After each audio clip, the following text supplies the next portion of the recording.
A lot of people forbid burnout as in like that's like the cardinal. You don't do that, right? I actually think the opposite. I think that everybody should burn out, respectfully speaking. Everybody needs to hit a wall in order to grow. How many mistakes have you made going into your career? Oh, thousands. Right. And like 3, 4. All American Rejects. How the hell did that project come about? 7 sets need to be built. This needs to happen next week. What was it? 5 or 6 production companies told them it was impossible. And we're like, no, we can do it. I want to hit my rant. Oh, I want to hit my rant. What happened to the Hollywood look? We all just accept these shows and movies now that are just so bland and gray and muddy. Be persistent, consistent, and what's another stint word? Resistant? No, never mind. You must resist. You must resist the job. There's an opportunity, that job. What does that mean?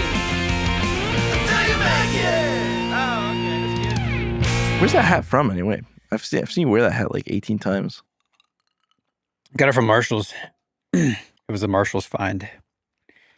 Yeah. Cool. Yeah, Ben. Well, welcome to the welcome to the show, everyone. My name is Chris. Next to me, as always, Mr. Michael Yadvish. It's episode 35 of Until You Make That's It. my age. We have a couple guests coming, as always. Someone who's been on the show before and someone who hasn't. We haven't done this in a while. We're having two. Say it with me now. Two guests. People. Guests. Yeah, coming on the show. Vinny Arizzo, who was on 22 or 23 or something like that. Feels like a long time ago. Who we talked all about his film school that he's still continuing to grow in good old Central Jersey, Syndicate Film School. Big shout out to them. He's going to come on. I'm sure we'll talk about that a little bit more. But coming with him is his business partner, Jessie, who we've been working with a couple times now because she is not only Vinny's business partner, but produces a lot of the projects that they do down in Syndicate. She helps run the school, but also helps with their literal video production side of their business as a producer. And she's pretty delightful. What a delightful person. Yeah. And so it's been really fun to work with her. And so we're going to talk about that side of things too. And we're going to get them on the Valentine's Day themed couch with the red pillows. Well, Chris, you and I, we were just with each other last week. We did something fun together. That's right. Something we alluded to in episode 34. Yeah, gambling. But I wasn't. Yeah. Gambling? Was it gambling? No, it was Techspo. Oh, Techspo, yeah. Which originally I wasn't supposed to come to, but no.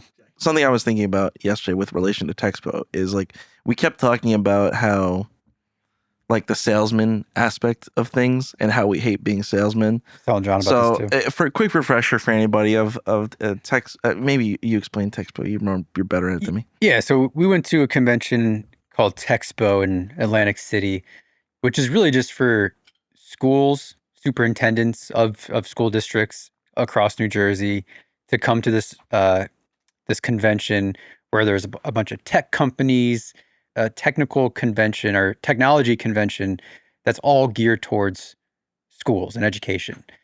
And we were there to promote our video production work that we have done for school districts, for their website, for referendums, for social media, and see if there's any superintendents or anybody, any school districts that would be interested in having us film their schools.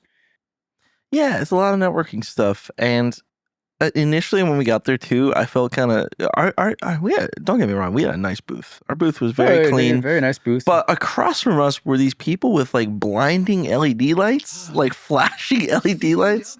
And then next to us, these people had like a spotlight projector that would project their logo on the floor. Well, they had a big metal scaffolding that they built or rigged up. We were next to them with our little, our banner's nice, but it is a little tiny and we have a little TV. And I was like, oh man, I feel so dinky by comparison. But I'm not used to like networking in the scenario where I'm the one running the booth. I've only ever been to events where I'm approaching people and like, kind of at my leisure going up to people, where this is kind of the opposite, where you're forced to talk to people when they come talk to you. And not to say you're trying to make a sale, but like, you kind of are trying to yeah. like pitch them your business. But the thing is, me and John did a debrief and talking about, I kind of told him like, yeah, we did great at the booth when someone would approach the booth, great talking about everything. But there was definitely it's very cliquey with the other exhibits and exhibitors. We're all very cliquey with each other. And like, I was like, we were missing like that salesperson who would just walk around and just go up to people and start talking and start yapping and start, what do you do? So what do you guys do? Hey, introducing themselves, like, and have that salesperson like personality. He's like, oh man, that's why I wanted to be there. He wanted to be there and to do that role and fill that role. But he had conflict with the other convention that he ended up attending, which apparently does run the same time every year. They're always going to conflict apparently. So I was like, that's the one thing we were missing. Yeah. Having a dedicated salesperson to just go up to people and start talking. And I'm just I'm not comfortable with that. We can try. We're just not experienced at it. I mean, I was like, I told him, I was like, it's just not that we're not experienced at doing that, nor is it kind of like our personality to like just go up to these random people and just start yapping, just start talking. Yeah. Like my friend CJ would be really good at that. Like he's great at that. Talk to anybody. I'm sure Vinny would probably be really good at that too. Just going up and we have to get better at talking. Yeah, do we get better at it, or do we just need to have someone? I would love to just have someone do it. Yeah. Ryan's really good at it too. Ryan's really good at it. Yeah. Here's a life update. I don't know when this is going to air. Yeah. But I am going to be a judge for SaberComp. Oh, yeah. For the first time since 2021. You're saying you're going to be like a father or something. I mean, I would be an uncle regardless of when this airs. A child would need to be born. Oh, well, because if it doesn't come out, then I'm not. I'm no longer an uncle. Am I wrong? I guess so. Yeah, I guess you should wait until it comes out. Yeah. To declare your uncle. See. I think you should wait. For what? To declare yourself an uncle. Oh, okay. Yeah. You got to wait until it comes out, and then once it comes out, then I think so. Then you get sworn in as an uncle. But no, that's not what I'm talking about. I'm judging SaberComp. And the only reason I say that is because it's this Sunday, and I'll be live at 2 p.m. on Sunday, Super Bowl Sunday. Oh, this Sunday? Right. But this is totally not airing but if this doesn't air before Sunday, then it's irrelevant. It's 100% not airing for like 3 days. By the time you listen to this episode, I would have already judged SaberComp. What were your thoughts on this year for, I'm sure if anybody's a regular listener of the show, you've heard us talk about SaberComp or lightsaber choreography competition before. People across the world send in their 5-minute lightsaber fights that are judged on a myriad of things, but mainly the choreography of the fight. And that's one thing that Mr. Mickle happens to be an expert in. I don't know. This year, some cool things. Almost half of the entries have come outside of the U.S. So we have there's 27 entries total, and almost half of them come from like Europe, all over. There's a lot from Russia this year, Finland, I think Denmark, Iceland. I think it might have one too. Like they're from all over, which is really cool to see. Really is like a global competition. And but man, the 5-minute time limit, I don't know if it's like tripping people up or what it is this year. I'm always a big fan of like just this is a saber fight competition. It's a lightsaber dueling competition. And yeah, you gotta think about all those other factors, and like you gotta incorporate all those other things to make your project like really complete and whole. But you can't have a 5-minute time limit, make a 5-minute film, and your fight doesn't start until the 3-minute mark. And I gotta watch 3 minutes of like prologue and setup basically of nothing happening before it actually gets to the fight. And now everyone knows like, oh, you only got 2 minutes left to actually do something with it. So that was a common thing this year that I was going to bring up on the judging of like, guys, you got to get in. You got to get into it quicker. We got to get into the story quicker. We just got to get into this faster. This isn't at the end of the day, it still isn't a short film competition. Maybe that's where some of the confusion is coming in with some of these other elements that they're being judged on. thinking that they might have to put a little bit more into like a story or something like that. So Yeah, yeah, maybe bring that up for next I year. don't know. The Jedi Council is conflicted. The council, there's conflict within the council of like, Yeah.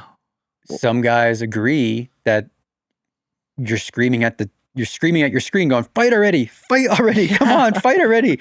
I can't judge your thing there's nothing for me to judge it on, like fight, come on.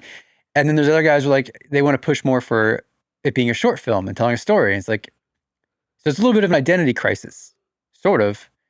I was trying to, taking notes on everything and trying to figure out how to give proper feedback and how to give feedback on entries that I don't particularly think are stand out, but also how do you say nice things about someone's entry that you wouldn't particularly think it's like, well, it's not worthy of winning, but it's worthy of the top 10 because why? It's clean. Strong fundamentals. Good fundamentals, clean and confident. I'm trying to skirt around I being know, like, trying to skirt around saying like it's bad. it's bad, but it's bad, but it's better than the other competition because they're even worse, kind of thing. Yeah, I mean, I think that is Tough. what it's kind of about. I think it's just saying, I don't think there's anything wrong with a nicely constructive criticism. Yeah, and I know you know that. I'm just saying it, plain as day here. I mean, sure, you could try to give like one compliment, but I mean, there's nothing wrong with the brutal truth and just say, here's, I made a list. Here's the things you guys need to work on. Or here's the things coming from my perspective that could be better. And just list them off. And just be like, and then point at the screen and say, try harder. Do better, try harder. You're obviously you lack effort. Look who just walked in the door. Oh my goodness, we were just talking about you guys, and now you're here. Oh my God, that was crazy. That's so crazy. That's nuts. We just spawned here from Monroe. Thank you guys so much for coming. Thank you for thinking about us. On the guest couch today, first guest of 2026, Mr. Vinny Arizzo, Jesse Shea, coming in.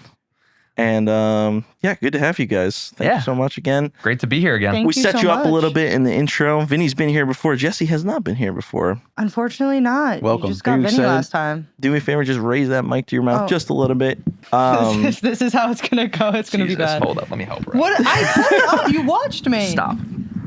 Maybe I have to pull this one back. No, you don't. No, you're good. This is awesome. This is exactly what I wanted.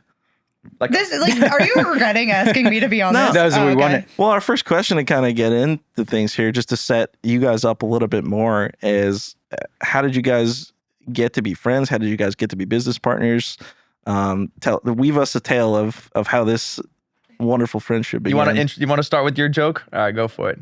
My joke? Yeah, your it was joke. true. No, it's not. Vinny slid in my DMs. Oh. I don't know if I heard this story. Yeah. You might have told me. No, I haven't heard otherwise. this. No, yeah, we went to high school together. We didn't really speak though. No, we shared 2 classes for like 2 years, and like we never. I mean, we had like a few conversations probably, but like that's it. But then I was doing work in the city like for an internship, and I guess I posted like me working at a computer like for this production company, and he just slid in and was like, "What are you doing? What are you working on?" So not like a creepy slut. I mean, it's funny to say it like that, but he was just kind of being like, "What are you working on?" And then he was like, "I'm writing something. Do you want to come write?" Kind of like. Yeah. And then she was basically writing a screenplay, and I was like, "Yo, can you send me over what you're working on?"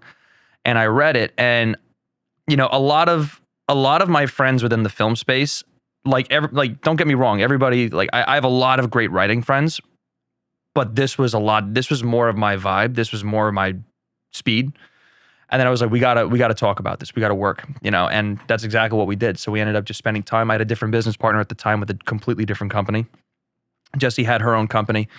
And then eventually, after me and my old business partner parted ways, we started getting to work. And when the pandemic had hit, we were just like, "Hey, yo," because we always worked, like both of our businesses worked very closely. We would rent gear from each other. We would write screenplays together. And then when the pandemic hit, we were like, "Yo, everything's about to go digital before everything shut down." So it's like, what can we do to advance our businesses? And then lo and behold, come July, we basically came up with this idea. What if we started a production company that trains people? And next thing you know, it took us 3 months to come up with the name, and then that's we when couldn't get Syndicate. the I remember that. Yeah, I was gonna say Yeah. we couldn't Yeah. get the LLC because we didn't have a name. Right, exactly. So Did you guys ever end up making that project, that script that you? No. no. There was actually Yeah. 2 screenplays we were working on. Yeah. So There's he 2. came to me with one and we started working on it. And then one day he calls me and he goes, turn on the show on Netflix. And it literally was like exactly the concept. So it kind of just shut down that dream. Yeah, not to like damn. it was actually somebody who I knew too. So That like made the Netflix show? because when I worked at Netflix, it was someone who I told the idea. So controversy. It was someone who I told the idea to, and then what happened was because I never told him the ending. Because to be honest, I didn't even know what the ending was. The show stopped after a season. So like it was just like Well, it stopped after season because you weren't involved. yeah, I would like to think so. But So Jesse, what was that post that Vinny was commenting on? What were you doing? What was your backstory coming out of high school and going into college or not college? Of like, how did you get involved in like video production? Yeah. So I went to school for public relations at first. And then I was like year 2, hated it. So I switched to film because I took like a film class and I really liked it. And I was also doing photography on the side. So I was like hand in hand, which is not, but kind of in the same media realm. And for my college, I had to get an internship in order to graduate. So I got one. My uncle connected me with some woman in the city who had a production company, and they did a lot of stuff with like the reality world. And I was just kind of a basic intern where I was like sorting files and like telling people to be quiet on sets, like PAing a lot. So it wasn't anything too glamorous, but I think I was literally in the process of like going through stock footage or something for an alcohol brand or something when he like messaged me. So I had a photography business that I was doing, event photography and all of that, like after college. And that's kind of when we met and we're like writing. And then my goal was to go into film. So it was kind of a perfect thing of like, I'm going to stop this photography thing. I'm not happy. So kind of that. Yeah. So there's 2 kind of things that I want to get into, and I'm trying to decide which one I want to get into first. I guess I want to talk about the recent shoot that Mike and I did, and once again, how grateful we were to you guys that we got to use your school as a little bit of a resource for our actual like real production, and it kind of was like mutually beneficial to both parties. Mike and I had never really been in a situation where like, oh, we need to get, where do we get PAs from, right?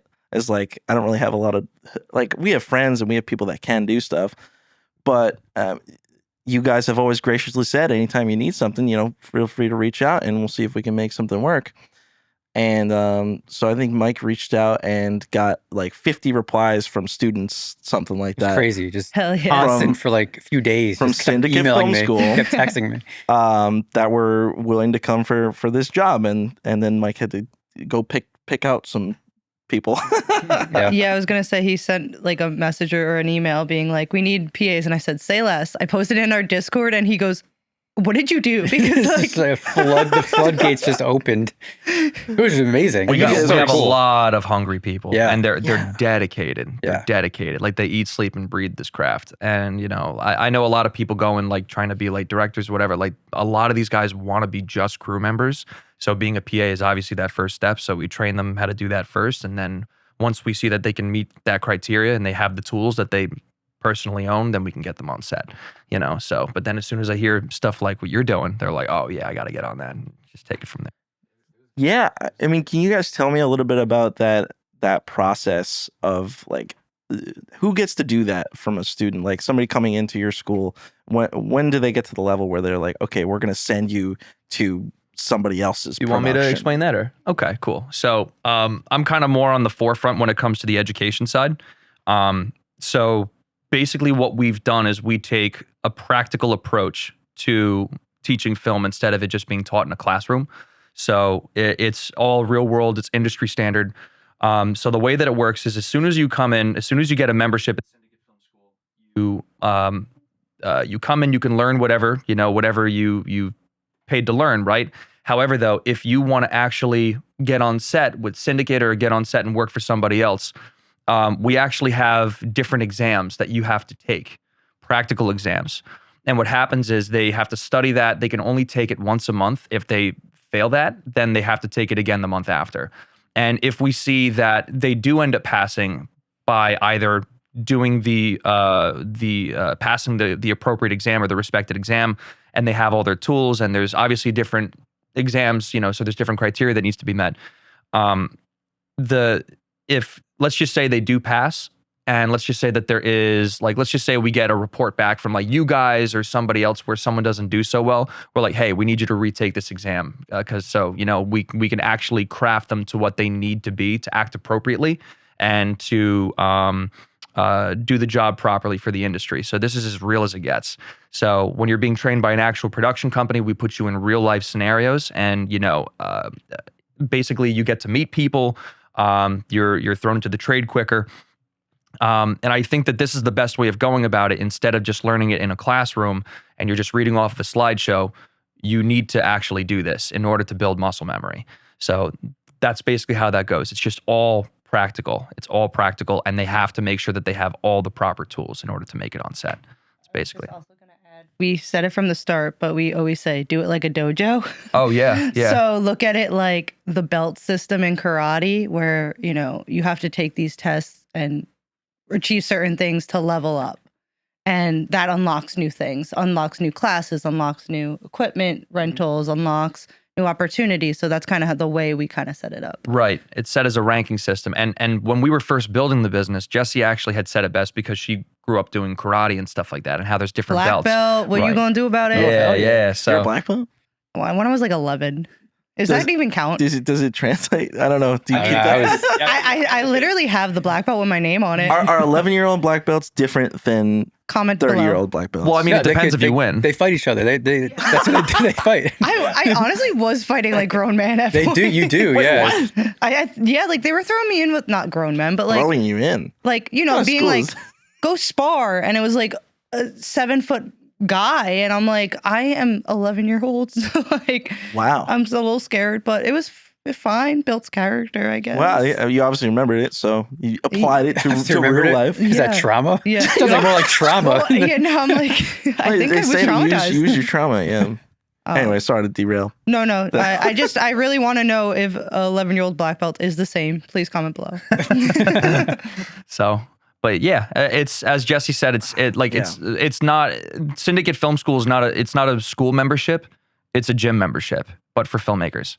So that's basically what that's such a cool way to look at it. Yeah, awesome. That's so basically cool. How even the systems that we use to onboard people and how they sign up for certain classes. It's a gym app. You know what I mean? Because there's different studios, or in this case, different gyms that you go to that belong to the same thing.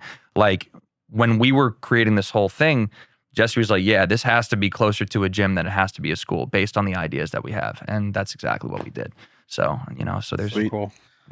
Vin, do me a favor, just lower your mic just a little bit. I'm too loud? No, I want to see your face. I want to make sure that you want to see my face? Your beautiful face was on screen.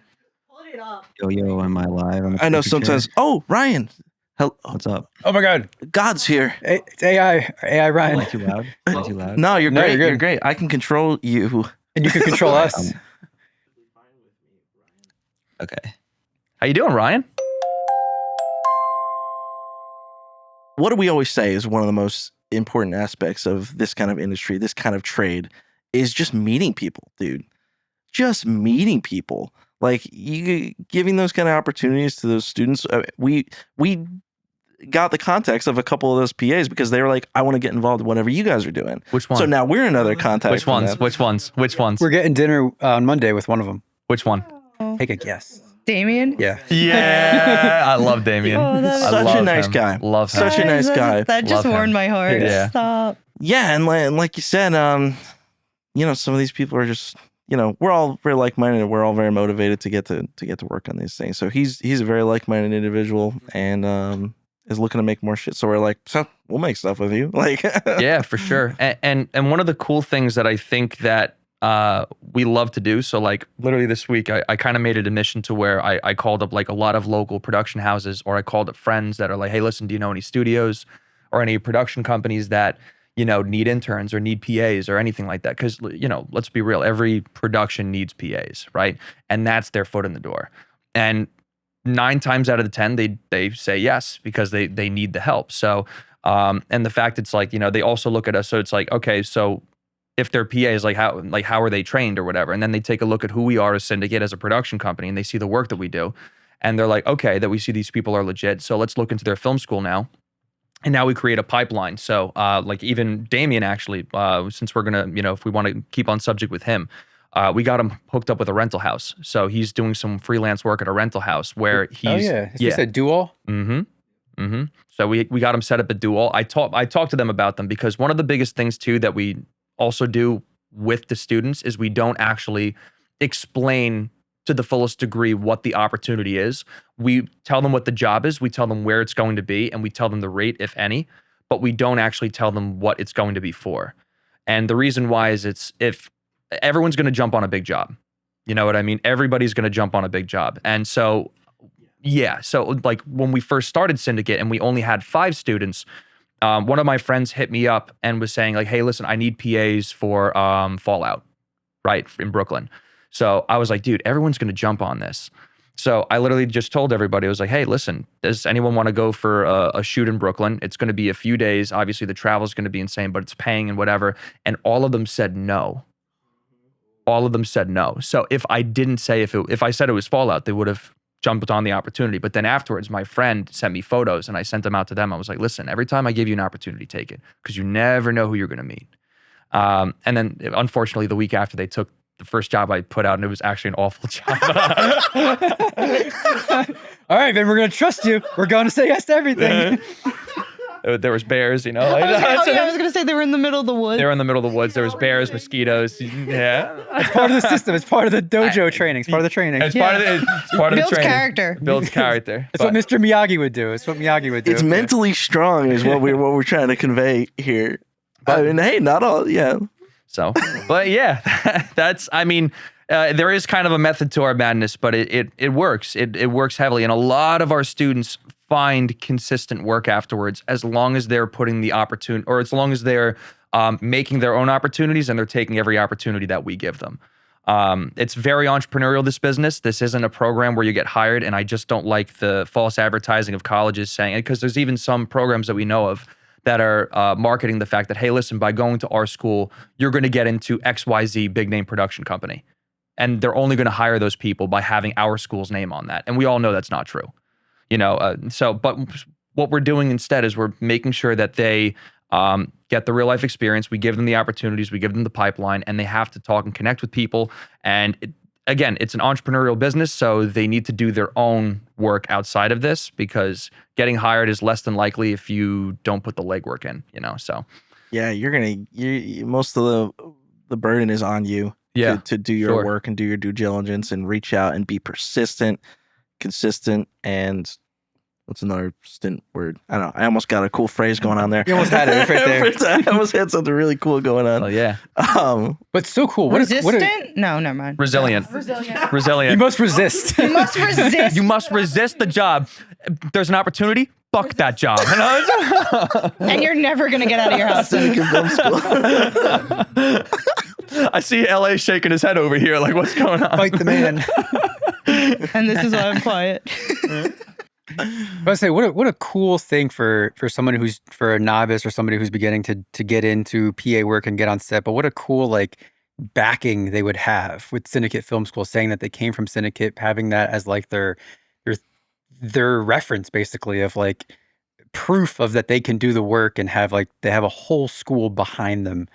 That's so cool. It's just such a valuable thing to have. As a freelancer, you are just you. You're can you do the job? Prove it. What's some examples of your work, or where did you come from? Where blah blah blah. It's all on you. But if having the entire film school at your back, to support you, and that's just where I came from. It's just it's invaluable. Even after members are done with their memberships, we have a lot of loyal people within our chain to where whatever help you need, you reach out to, because we've gotten a majority of people, actually, I want to say, as soon as they take the rank, let's just say they take the rank 1 exam as with the first month that they get in, they could find work on set as soon as within a month.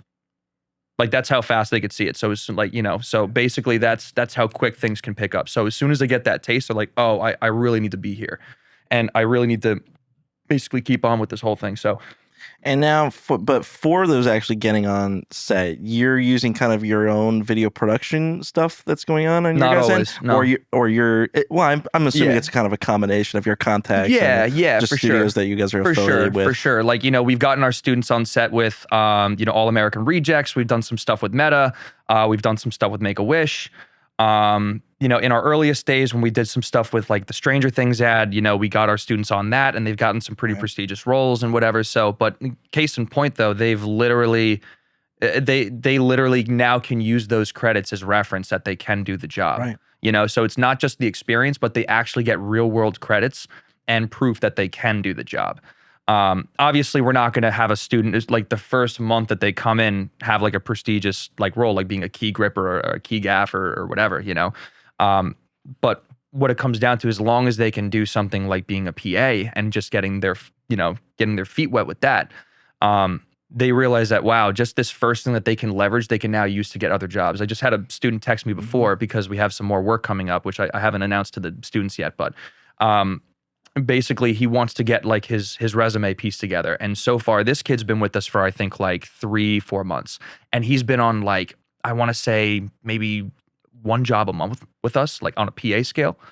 And they're all big stuff. They're all like, big name stuff. So he's basically putting this all down on his resume and, he's going to use this as leverage to find more grip and electric work. Cause now like with some of the instructors we have coming in who are full-time in that field, they can see his resume and be like, okay, I want to pick this kid up and, see what we could do for this job that's coming up and stuff. So, Well, I was going to say, it's also important to note, like at a certain rank too, we pay students to be on set. oh yeah. Yeah. So we'll use the, the budget of Right. the project to then pay students. Obviously you start out PAing for free, whatever you can. And then as you rank up, you unlock job opportunities. Mm-hmm. So you could literally pay for your membership with work you're doing through us. So kind of a cool concept. Oh, dude, you guys are so freaking cool, man. Oh, thank you. I appreciate it. Thank you. No, I'm Yeah. kidding. Just the way you're working, Appreciate it it. feels like such a respectful way to work things. You know what I'm saying? He's like not trying to gouge anybody. You're doing what's right for the people that are interested. You have the experience to like guide people correctly. It's just awesome. We mentioned it. We touched on All American Rejects. How the hell did that project come about? What the hell is that all What about? a project that was. Yeah. It's like, no kidding, man. So we that whole thing started when a friend of ours reached out to us who owns a studio, owns the second biggest psych studio in Jersey. Big shout out to NJF. So they reached out to us and basically said like, yo, we just got a call from someone who's getting off. They say they're getting off tour with the Jonas Brothers, like right now. And they're like, they need a music video done. I was like, well, send them over my way. You didn't know who it was. No. But I told that to Jesse and I was like, who could it be? And we're checking out all the bands who were on tour with the Jonas Brothers. And we got on the phone with not the manager, their label. And then they sent over the pitch deck to us. And lo and behold, it was All American Rejects. And we're like, no. Yeah. And then it was fucking like way. 7 sets need to be built. This needs to happen next week when they get off tour. And we need this, and this done. Like it was, and they said, what was it? 5 or 6 production companies told them it was impossible. And we were like, no, we can do it. Because we literally we had all the the connections in place and we legit knew that we could do it. We're like, oh, we know that this person's like, available. We know that we're like, yeah, we can actually do this. But they were very much like, we need to get something signed now to do this. It's like, hold up, we just need to make sure that we take care of a few more things and we take it I from also there. want to know, I think that it was a smaller budget too, like not a huge one, so that they were like concerned about how are we going to do this. So we were like, well, we'll figure some things out. Yeah. Well, the funny thing about it was we were originally, they told us that we had to build 5 sets. So the impression that we got, even from the meetings that we had with them, that we were supposed to have like 5 sets built that we could just roll in and out of set with like maybe 2 or 3 or like whatever. But then we found out that all of them needed to be built at the same time, like a few days prior. So we literally got on, and it wasn't anybody's fault. It was just like somebody like just miscommunicate. Like it wasn't that big of a deal, right? But we basically got on the phone with the grip and electric team. We're like, hey, listen, this is no longer a tech scout. This is now a pre-light basically.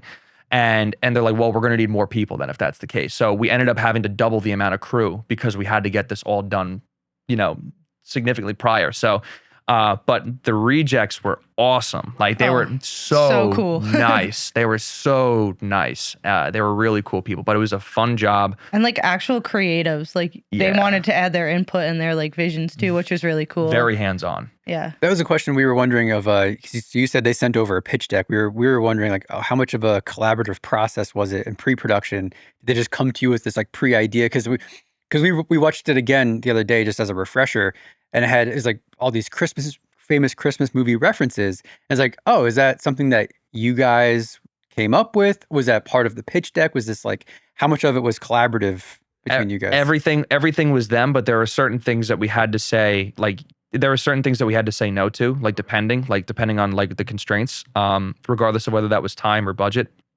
But we also, our friend Alex, big shout out to AJ. So we hired our friend who was a director, and he really killed it. Like, he really knew how to talk to these guys and, make it all happen from there. And, in regards to the creative end, we barely, like, in the best way possible. Because, they were prepared with an idea. They were very prepared. They knew exactly what they wanted. There were some things that had to be taken out. Like, for an example, in A Christmas Story, they actually had the Red Ryder BB gun. But because YouTube and social media is now very privy on firearms, on videos, we literally had the firearm on set. I can't even call it a firearm. It's a BB gun. It was a prop BB gun. It was a prop BB gun. We still needed to do the whole safety Right, of course. protocols Like, and everything with it, and like I had to get everyone around to talk about You it. get your eye shot. Yeah. All right, it could shoot your eye out, kid. Yeah, shoot your eye out, That's kid. the line.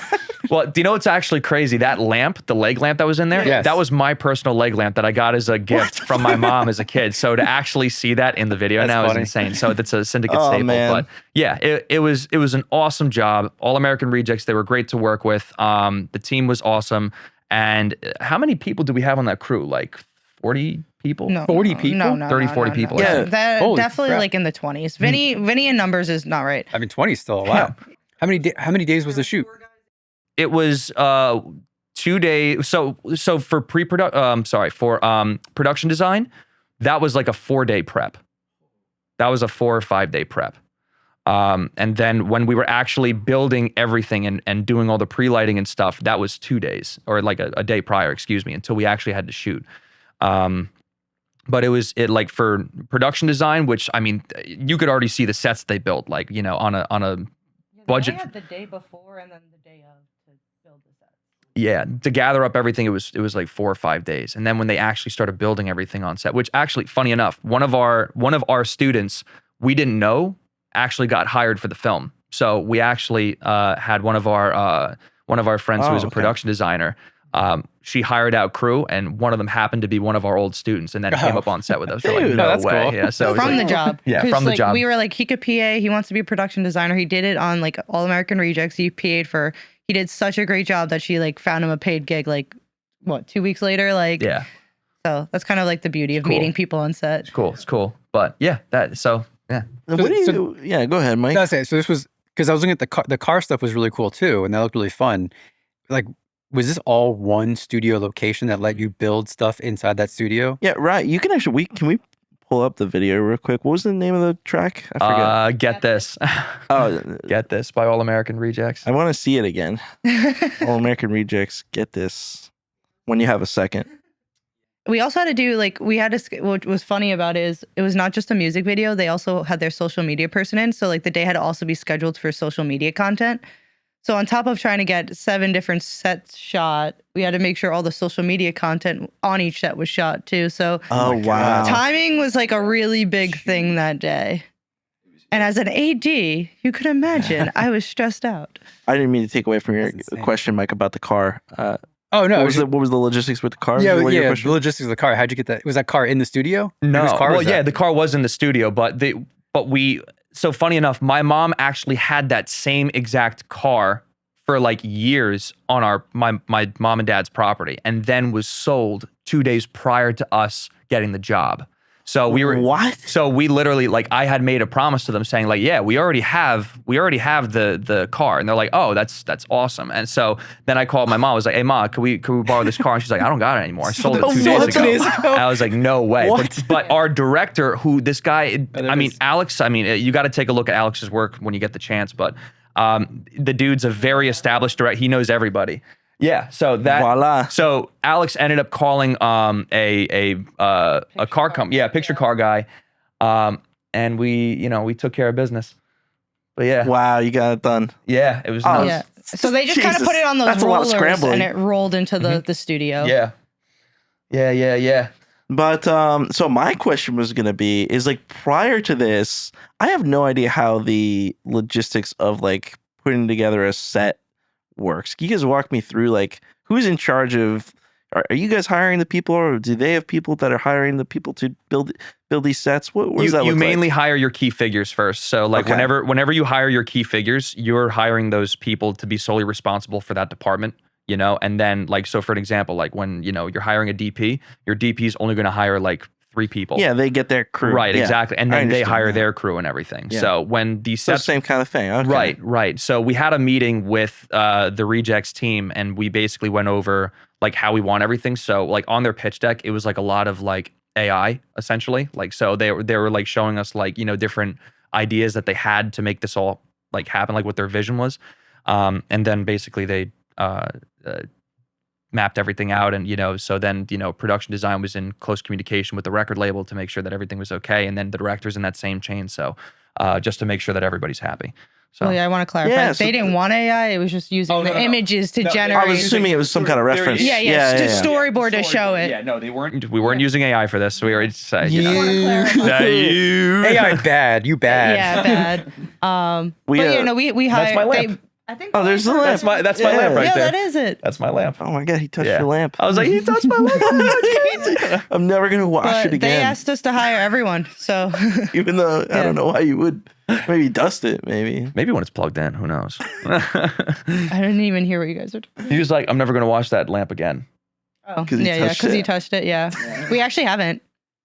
Well, I don't know why you would. No, we never will. Never again. So, Oh man. but yeah, this was That's cool. this was probably, I think like from Syndicate, this was probably one of the most, if not the most fun jobs I think I've done. And it was so cool. So cool. So Look cool. for you guys, man. Yeah, a lot of pressure, but was. really Oh, good. one week. I mean, right? I One didn't. week. Yeah, I mean, you One would have never week, known and that then it was. yeah. a lot of it fell on like us in terms of like crew and logistics, and obviously they found the location. That's how we got the place, but also like working with the location to make sure this could work.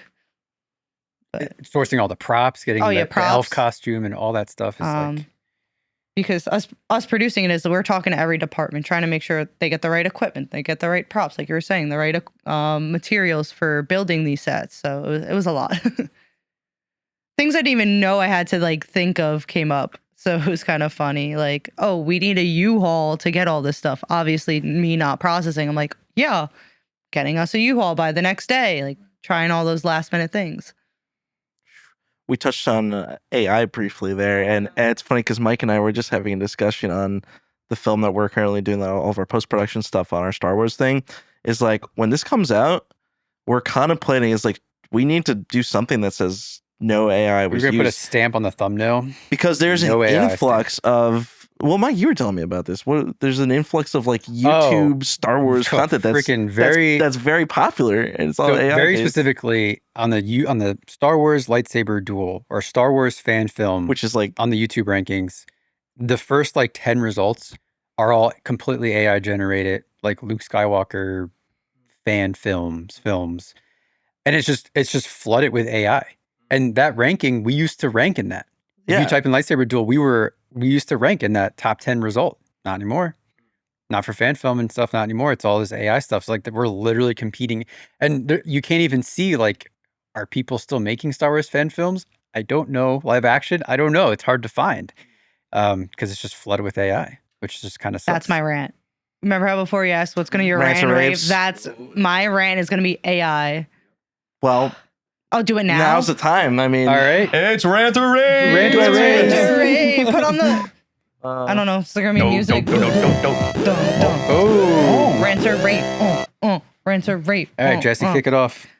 My rant is about AI because, okay, don't get me wrong. I love a ChatGPT moment of like asking it to help me with like a complicated email or trying to be like, get all my thoughts across, but using it in a creative space, I feel like takes away from humanity. Like, we are here to create, we are here to kind of like take whatever's in our head and like put it on a screen or write or whatever we may do, put it in art. And I feel like if you're just using now artificial intelligence to do so, I just feel like it takes away from the human of things and the personality of things. So like, I am just like, I like it in terms of like, yeah, I have an idea in my head. Let me see what kind of image it could generate. So then I could then take that and utilize that to then create something. For example, like a storyboard. If I'm like, oh, I want a close up of a guy standing here doing this, and it generates that, then I could actually use that as reference when I go to shoot the thing. But using it to actually be the final product is where I draw the line. Do you know what I mean? I don't know if that made any sense. Well, but we talked about this a little bit on our last show with our buddy Keith before the new year. Illustrator, fantastic illustrator. And one of the things that stuck with me that we said from that show is that someone who promotes it's hard to like for me to respect somebody that uses completely artificial art. That was kind of the line that we all kind of agreed on. We were like, yeah, there's really, because you know that you didn't do that. So it's like, even if you want to call yourself a prompt engineer, or what all these new terms that we're coming up with, for us personally, I feel like everyone kind of agrees that like, just can't really respect it as an art form. It's as cool as eye candy-ish as it is, as cool as it looks, as good as it looks. You want to hear a crazy conversation I just had, like literally last week? No. So okay. Podcast over. This is how I get this all the time. I get this all the time. So I'm getting married this year, so I'm just trying to pick up shout some. out Louisa. Thank you. What the heck? Big shout out to the love of my life, Louisa. Yeah, I don't know how she puts up with him. I don't know either. We love Louisa. So I'm trying to pick up some extra like video jobs and stuff. So I found myself with some availability. So I'm like, what if I like lowered my rates a bit? I'm not going to do like full DP rates, for like whatever, not like for like, like some of the typical syndicate jobs. Like if they just get me in a camera, like what would that look like? So I literally just start going around and I start reaching out to friends, and I reached out to one guy who owns a business, like a multi-million-dollar business. And I go, hey dude, because I've shot for this guy before. And I go, I'm wide open this month. And, like my rates aren't going to be the same. I just want to make a little extra money. Can I help you out with your business? Can I shoot for you? We'll do a couple reels, whatever. And he goes, nah, man. He's like, I'm just using AI now for video and stuff like that to like promote my business and stuff like that. I like how blunt that. Right. So, no, I'm just using AI now. But here's what I did was I was like, so then I had mentioned, because I context, I didn't mention that I was lowering my rates. And then I mentioned that I was lowering my rates. And then he's like, okay, we'll get on the phone and we'll talk. So it's like, yeah, like by default, people are going to like want to and try to use AI because they think they need something, but it's not going to ever be as good as the real thing. It's not going to ever be as good as the real thing. Like even, like just even from an emotional, perspective, like AI can't mimic human emotion the way that we, create. Do you think it's like a yet kind of thing? Because you're talking like I'd be lying 10, 20 years. I'd be lying to you. Like I would even say honestly, like because I kind of warned people about AI in 2023 because there was a statistic that was basically talking about how AI was getting 2,000% smarter every single day. Maybe it's even 2 years. So am I. So it's probably more now because that was in 2023. Our very own John Henry over here, man versus machine. I am personally going to take down AI. You're the only person who's ever gotten that reference. John Henry was a mighty man. Yeah, right? I love that movie. Oh, that was actually a short film, right? It was like it was a short film from Fantasia. Like a story from like the 1800s or something. Well, yeah, it was a story from the 1800s, but Disney also did their own short film to it, I think in Fantasia. Oh, is that where that's from? Because I've always seen like the animated. All right, it's besides the point. Yeah. All right, this podcast episode is called ADHD, one hell of a drug. I mean, you get all four of us who all kind of have some form of ADHD in a room. Everyone's got something like a here. feedback loop. Were we? We were talking about AI, Yeah. Oh, I was going to say, I've said no to clients who have asked for it too. What do they ask exactly? Yeah, what do they? So I had a client recently, which, bless their heart, new to the process, but we shot the whole thing already, and they wanted to incorporate like one other shot, and they were like, we could just use AI and like incorporate it. And I was like, yeah, but that's gonna kind of shit on almost like your cinematographer, your director, your VFX person. Just on the whole, it taints the Yeah, entire project. because it's like, why didn't we have that person do it? Or the work's not good enough that like we have to add it. So I just was like, I kind of explained it to them like that, and they were totally understanding, but it was obviously not a like thought in their head. But to me, that's how I look at it. It's like, we shot this whole thing. We have to use what we have and use the talent that we have to create the product, as opposed to being like, well, I thought of this thing that I want to add now with AI. And so that was kind of what they wanted, like a whole shot added into the story. Okay. Yeah. Now, someone who gets probably some requests for AI work is, I'm curious Ryan's opinion on this. Do you anything going through your head on this, Rye Dog? Yeah, well, because I feel like we've talked hear, about this Can before. you hear me with right now? Because I've been trying to clients. turn. Oh, I'm sorry. I turned you down. Go okay. ahead, Rye. Sorry. Can you hear me now? Yes, we can. Okay, yeah, I was trying to interject because I. Oh, I'm sorry. I had you turned down for some reason. He was waving. Oh, you could tell me he was waving. That's all right. I'm sorry, Rye. Is it if it's feedbacking, just let me know. 'Cause Nope, I'll put headphones you're on. good. Okay. Well, my first question was, I'm mostly a VFX artist, so I'm like been using it a lot for VFX. Which My your stuff question is for fire, by the way, crew- dude. Thank you, I appreciate that. But my question is, do you think it has a place in VFX? Well, it's funny. I read, I think the VFX union, I think, like advocates for AI, but not to the fullest extent of just like replacing like a whole team of people. You know what I mean? I like it needs to be used as a tool, but within like certain boundaries. Like I and don't quote me on that in regards to like what the VFX like unions and stuff say, but like, you know, there is a lot of VFX artists that like advocate, like, because think about it, like, you know, motion tracking, like on After Effects, that's AI. You know what I mean? To completely get rid of AI is like, you know, kind of this convoluted issue where, you know, for a long time VFX artists have been using AI, but to completely replace the full tactical art form and way of going about creating, you know, the actual project is, you know, I don't think that one type and create everything should suffice or justify replacing a whole team of VFX artists, you know? So Yeah, I mean, it's been pretty monumental for me the past year because I've been able to take on a lot more projects that I didn't have the hard skills to do, but I have the vision for. So I can kind of like use it as like this assistant that can do whatever, but I'm only delivering things that I know are passing my check of like, and I'm somewhere in the middle of the like AI kind of political spectrum of like, I'm not really a fan of people that are using it for fully generated shots, like to actually insert into narrative films or the commercials. I'm like, it is what it is, but I'm kind of like on the edge about it. Or anyone that's making like a film fest entry with AI, it's like, really? Like you couldn't just shoot it. But for VFX, like I've been taking the approach of, I'm only going to manipulate imagery that's been actually shot. Or, you know, use it as like a stock element tool. Like, oh, I want to like custom fire elements where I need to manipulate like this section of video, or I want to create a seamless transition between two real clips that can't possibly happen in real life, but it's going to look really cool if I speed it up and add a bunch of blurs and like extra stuff. So I'm basically using it almost like a CGI replacement because I don't actually do CGI work. Like I just finished a project this week where we had, it was for an e-commerce brand and they had kind of like custom costuming for like ballet dancers.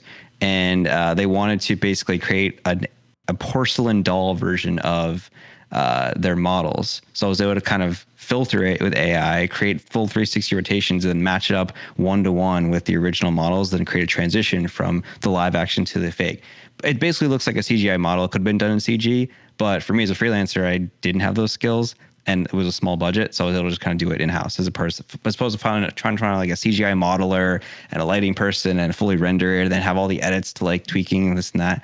So yeah, in a way someone could have done it, but also like now I can do it. So that's kind of like, you know. Well, this is the thing too, is this is marketing for like a brand too. I feel like in my head I'm trying to separate of like, are we accepting this if companies are paying for it? And it's like a in my head I'm separating of like, oh, marketing versus a film, which is supposed to be like more emotional experience. And like if I saw like, you know, AI used in a theater setting, it would, you know, completely take me out of it and be like, oh, what, just fucking nobody made this. If I'm just seeing it on a billboard in Times Square and a company wants to pay for that, that's kind of a money thing. Well, Like, even what Ryan's saying also has issues with it too. Of like, he's saying, oh, the company, the client didn't have a big budget, but he's able to do it because he's a freelancer. So why is the company expecting these big right. VFX kind of things with no budget? And isn't that a bad mentality going forward for clients? We're like, oh, we can have things that look big budget and not have to pay the people to Yeah. actually do it. And isn't that part of the I problem? do somewhat agree with that. Like- yeah. And also like the fact that I had no control over a lot of things, like they had certain edits to the way it looked and this and that. I'm like, I really can't control that. And that's all prefaced when I work with them on, I'm like, this is an experimental thing. And they know that. But you know, like they had to tweak a certain like element on the thing. And I'm like, I can't. Like I have to regenerate and hope that it's gonna do it right. So Well, I think that well, I mean, coming down to even like the corporate like advert end, like my grandfather was a commercial artist, and he was actually like he painted like what are they called, like hyper realistic paintings, you know, to like where they looked like photographs. Like my grandfather won like these prestigious like artist awards for commercial end, and to see how even on a commercial end it was still considered art. But I think because we see so much of it now and we just kind of mentally treat it as slop, we forget that it's art. Because by the end of the day, like Syndicate, like we got our start doing a lot of like commercials and ad work. And even though, and as much as I agree with you in regards to corporations should be paying more because they have the budgets for these, but this is how they take advantage of a lot of like little guys, because they're like, so for an example, you got a company like Coca-Cola, right? And they did this a lot with like subjected but not limited to, you know, a company like Coca-Cola, where during the height of the pandemic, they were going around and DMing people because they needed more content. They needed more user-generated content. And they would reach out to people and be like, hey, listen, we love your work, but we only have $500. And for you, the creator, like, damn, I really want to get a Coca-Cola stamp on my my website, on my portfolio, but they're not willing to budge. That's taking advantage of somebody. You know, that's taking advantage of somebody. I think people are using exposure as currency now. Like, think about even influencers are like, we'll reach out to, like influencers will reach out to videographers or, you know, cinematographers and be like, if you do a free video for me, I'll give you a shout out. And like, you do weigh it out because you're like, oh, that's a lot of exposure. It is kind of worth it sometimes. And it could like lead. Sometimes it can be, yeah. I was like, it could lead to like more clients down the road, and this is great for my resume. But at the same time, it's like not being valued as an artist. So it's like a weird. It's relative to the person too. Of like, if it's valuable to you, don't overexert yourself. Don't kill yourself for it if it's not going to actually pay you anything. Exactly. also having Valued. stuff like that, I can tell you it doesn't lead to more business for me. No, So- There it you go. doesn't. because it's only going to the other person's audience, which doesn't know what my thing is. So the only time I'm getting business is if I put out organic content that maybe if it gets reshared, that's a good thing. But as a collab post, it doesn't do as well as I always thought it would. Right. And this is why it's important to do your due diligence when a company is asking like for less, right? So it's like if they're asking for less, don't give them the same value. You know what I mean? Like take away things. Don't give them the same exact value. Take away things. But like one of the things that we like, so we've worked with a lot of influencers. Like when we first started Syndicate, one of the biggest things that we did was we worked with influencers who were huge within like kind of like, you know, the acting or cinema realm or whatever. And that actually ended up getting us a lot more students, especially if they were local influencers. And then that also got us more clients, because if you work with an influencer that is literally in the same field as you, and like now that makes sense, but you can't just look at follower count. You also have to look at what's their engagement like, you know, like how many likes do they get? How many comments do they get, right? Is it above average, you know? So what can you expect from this shout out? So I don't go for the whole, oh, this person's got 1 million followers type thing anymore. I just want to see like if they're in the same field as me, and if that return is expected. Like if I'm going to be lowering my rates, I need to know that there's a guarantee. So like I've worked with I have a really good friend that I did a couple like, you know, lower budget music videos for last year.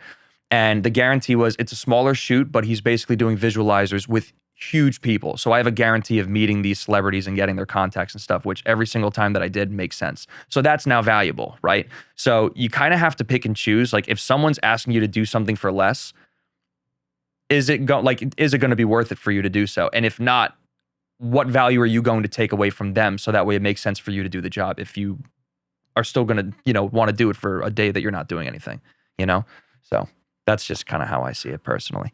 Yeah, I've been taking lower budget things only if it's like something I'm going to learn a new skill, or like, like I did some indie music video stuff or some more independent things that I ended up learning a better workflow because of it. It wasn't just, I'm just doing it because I need a little bit of money, so. Yeah, for sure. Cool. Alarm, Chris, for me. I forget which I one want to it hit is. I want to hit my rant. Oh, What rant. hit my rant. What did we say? Rant. Rant or rave? Rant or rave? right. Oh, nothing. Not yet. So this isn't an AI. This is not an AI thing, Oh. but it is still a slap rant. Ooh. So this is a slap thing that I've been noticing and picking up on the last, let's say, 5 years in TV shows and in movies. I guess it's more prominent in TV shows, but I'd say movies as well. I'll just give you an example. I just recently sent like Chris and Natalie I saw a comparison video. Percy Jackson's movie from the 2000s or whatever to the Percy Jackson TV show that Disney like just put out. And it really speaks to the overall slop problem that I keep seeing. It keeps popping up. That's masquerading itself as a trend, and it's to not light anything. The artistic direction for production design, the artistic direction for cinematography has gone so downhill where, and it's not even just lighting on a blue screen, green screen problem. They're just not lighting anything. And it makes you question, like, are the fundamentals of lighting a narrative project just gone? Are we just not teaching it anymore? And there's a lot of things that stem from like budget saving. So it's studio spending less money to do VFX work, let's say, because we're going to shoot everything completely wide open at 1.3, 1.4, 1.8. So the background's completely blurred, so you don't have to model it. That bokeh. So you don't have to, so you don't have to spend the money on VFX to actually design a whole world. You just knock it out of focus. So everything's out of focus. So you just save money on VFX by knocking everything out of focus. You don't light anything because like the audience just accepts it. We all just accept these shows and movies now. We're being conditioned to just accept these things that are just so bland and gray and muddy. Everything's muddy. Everything's murky and muddy. They're just not lighting anything. But it's like, is it cost savings? And then we're becoming complacent as audiences to just like accept the slop that they're giving it to us. And then at the same time, the art reflects it's still art, and art reflects the world that we're living in. Like, the world we're living in is kind of muddy and murky, isn't it? So I guess it does kind of reflect this grayness that we're all kind of living through. So like, okay, maybe that does make kind of sense, but I also hate it. I also hate this. What happened to the Hollywood look? What happened to shooting things at like at 4, 5, 6? Let's see the world. Let's live in this thing. Where's the hard light? It's now old Hollywood because they don't do it anymore. No one does it anymore. And it's just sad. It's just sad to see this world of cinematography and movies and shows kind of just go downhill. Everything is shot like way, like everything is lit too clean. Everything is lit too clean to where everything now, like Marvel movies, is one gigantic Amazon commercial. That's how it feels to me. You know what I mean? Like that's literally how the look is, and even then, like, some shows that I've been kind of like dabbling, because I'm a huge, which actually I'm going to save this for my rave actually in a little bit. So I'll save this one thing for my rave, but there's one show that is relative to my rave coming up in a bit that I think just basically fits that bill from what you're talking about.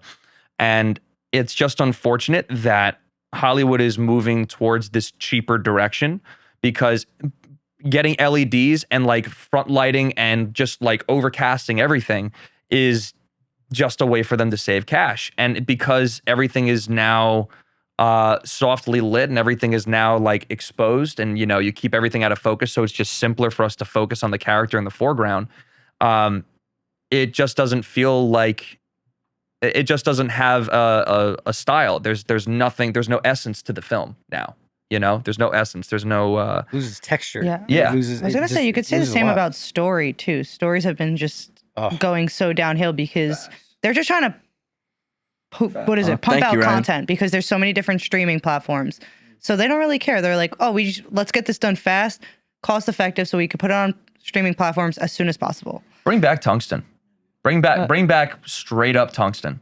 Yeah. Oh, is that the comparison? So this is what Mike had sent to our group that's one of the chat. things comparisons too, which is made by the same production company, the same cinematographer. It's going to have the same director. This is Devil Wears Prada 1 and 2. Great movie. But I like haven't you seen can new see one. the comparison of like the grayness and just bland flatness on the right, which is Everything's which is going from the to trailer of the middle new gray. movie, and then everything on the left is like it's got pop to it. Not to say this is like the greatest comparison Yeah, in the world, it's but it just just gives a very simple idea of like that's how things used to be shot. This is how things are shot now, and it's like just everything's just flat. Mm. I feel like it's like the same. indie look that took over. Bridgerton Like, has the once- same issue. Oh, sorry, Ryan. Well, I feel like it's like more like an indie look. Like once people started making their own films and leaned into like DSLR filmmaking and everything was wide open, then that sort of became the new trend for Hollywood too. Like I don't know if that correlation makes sense to anyone else. No, but it definitely does. The crazy thing about it though, the DSLR low budget, I'm just gonna blur out everything in the background look was them trying to also chase Hollywood, because a lot of people like what do they title it when they're like, what lens is the most quote unquote cinematic. Right, which is like Very together which now. is the C word that nobody loves to use in this industry, because we got moods that we'd rather use instead as words, you know. Ask So Vinny about wedding cinematographers. they don't exist. You know what I mean? So like I did weddings for a very long time, and yeah, I would not consider myself a wedding video. It's just a job that I just shoot. Wedding cinematographer. No, you could be a wedding videographer, but a wedding that's my rant. Yeah. Vinny, tell us about wedding cinematographer. Oh, when I My said God. we'll make your wedding look like a film type people. Yeah, well, I mean that's a premium that you try to market yourself it's as, the right? title. It's Yeah. the title, really. It's this, because here's the thing: to be a cinematographer, you have to shoot movies. That's cinematographer, you know. And you're working with big budgets, and you're working with bigger crews, and then you have somebody like basically a videographer calling themselves a cinematographer is like a security guard calling themselves a cop. Sure, yeah. I mean, to be a cinematographer too. Awesome. You know what I mean? That's why I just wanted to get him going. Well, to be a cinematographer, you have to have control. You have to have control over your environment and control over what you do. You have no control when you're doing a wedding. You're at the whim of like the freaking day. Like you have no control over any of that shit. Like you're not a cinematographer. You're just pointing and shooting. Yeah, facts. You get what you get. There's no control. But anyways, going just going because back. you're shooting 6K raw on a wide open lens doesn't make it any like Yeah, facts. That's good. It's a good point. Yeah. But getting back to what you're saying, I totally agree. It's I think cinema now, with the exceptions of very few films that really, There's a few gems that stand there's out. a few gems that stand out. That's still like, I don't know, respect the art or respect the craft. I don't even know what it is, or have the budget, or they want to dedicate the time to do it, or they're just so good that they can do it in such a tight budget and with no time. But it's just sad to see people up and coming, like maybe even your students or even people at that level that will look up to see these Marvel movies, and that's like, oh, I want to do stuff like that. I want to do stuff like Marvel. Like, no, please. No, you don't. Please. But that's the examples that you're growing up on. When we grew up on, like, I'm watching, I don't know, Star Wars episode 7 on repeat on VHS, or I'm watching the kind of movies that we grew up on and looked up to. Like, you got to look back. You got to actively look back. Did you say episode 7? Yeah, I was. Oh my God, Can we sorry. go back to that? Did you say episode? Yeah, I'm yeah, sorry. yeah. I don't mean the Star Wars. I wondered what he was Episode talking- 7 Yeah, on no, VHS. my bad. No. Yeah, I was thinking of episode 5. Yeah, no. That's the best one. Yeah. The second one out of the first 5 is three. the best Yeah. one. No, but you're right. Yeah, you have to I was actively gonna let look him back. go, but I wasn't gonna let that go. As a Star Wars fan, we are not allowed to let that We need go. to see where he was going. Yeah. I don't even know the reference because I'm not a Star Wars person. So Oh damn! What are you, Star Trek? more of a Disney. He likes the Lion King. He's like, yeah, pure not Disney Star kid. Wars, Like, just Disney. I didn't watch Star Wars until Force Awakens came out. Like I hadn't seen any of Oh them. ever. really? So you were a late bloomer. That's why you're like. So if you started Yeah. with 7, that's why you're not a Star Wars fan. It's tough, man, because we went through the thing with at the time. So when Star Wars got revitalized, Disney bought and everything like that. The people who had never seen it are now watching a movie from 50 years ago, and they're like, and sometimes we kind of felt it because Ryan, you didn't really feel anything special about it, right? So it was kind of like it was like our little new one? nostalgia experiment of when we watched the A old- New the Hope old from one. 1977. I mean, like I remember watching with you guys in our college dorm, and I was like, it was weird because it's all these characters I've seen for my entire life, but like had never seen in an actual film because I just never watched it. So it was a weird trip of like, oh, it's like now I'm seeing them do things. But yeah, I felt no like real draw towards it at all. Yeah, you wouldn't Like, say it, but like, weren't in love with it, but didn't hate it. It was just kind of like, oh, that's a movie. It was just sort of like I'm kind of following what's happening, but I'm also kind of confused and yeah, I don't know what's going on. But have you watched Spaceballs? No, that's the real question. Yes. The second one's coming out soon. I'm so excited. I'm not. You're not? I'm not excited because I'm worried it's going to be Hollywood slop. I like the story behind it. I like the story of Josh Gad and how he talked to, or he pitched it to, his name is the guy who created it. His name is escaping me. The guy. Oh my God, the guy. Like Mel Brooks. Oh, Mel Brooks. okay. Yeah, he pitched it to Mel Brooks, and like Mel Brooks liked it. Like the story of like Josh Gad and how he like wrote the idea and like and pitched it. Like it makes me a little more confident that it'll actually be good. Because Did you see the new Naked Gun? I did, but not in theaters. I saw it like on streaming, like after the fact, and I was like, oh, I didn't want to see it because like, oh, there's no way this is gonna be. And it's like, oh, okay. I was pleasantly surprised. Yeah, it was actually me too. It was actually good. I think Seth MacFarlane was perfect to produce that whole thing. It was actually worth watching. It was funny. Absolutely. But yeah, no, definitely. Getting back to the AI that's my slop. rant. No, you're on point. That was a great rant because I agree. We need a rave. We got two rants. all We right. need a rave. Rave. Time for okay. my rave. Let's go. That's a good rant. I have one converse opinion on it too. What? Is AS? I agree. AI slop is really annoying and bad, but also like I feel like slop is just like Mike was saying in general. Like social media is 90% slop as it is. Yeah. Like half the stuff on there is just garbage content. So AI is just making it easier to make garbage content. That is true. Like It doesn't really good stuff change anything. will still break through the mold. Yeah, facts. Yeah. I think the problem now, AI is just now like shooting the shit out to the moon now. Like, because instead of like, let's just say like it's slop anyways, right? At least it takes you like 4 hours to shoot and edit something, at least it's you, and you're trying to like hop on a trend or whatever, which I mean, regardless of whether you morally agree with that or not, that's completely up to you. But I can now just type it in and it'll come out in like 2 minutes.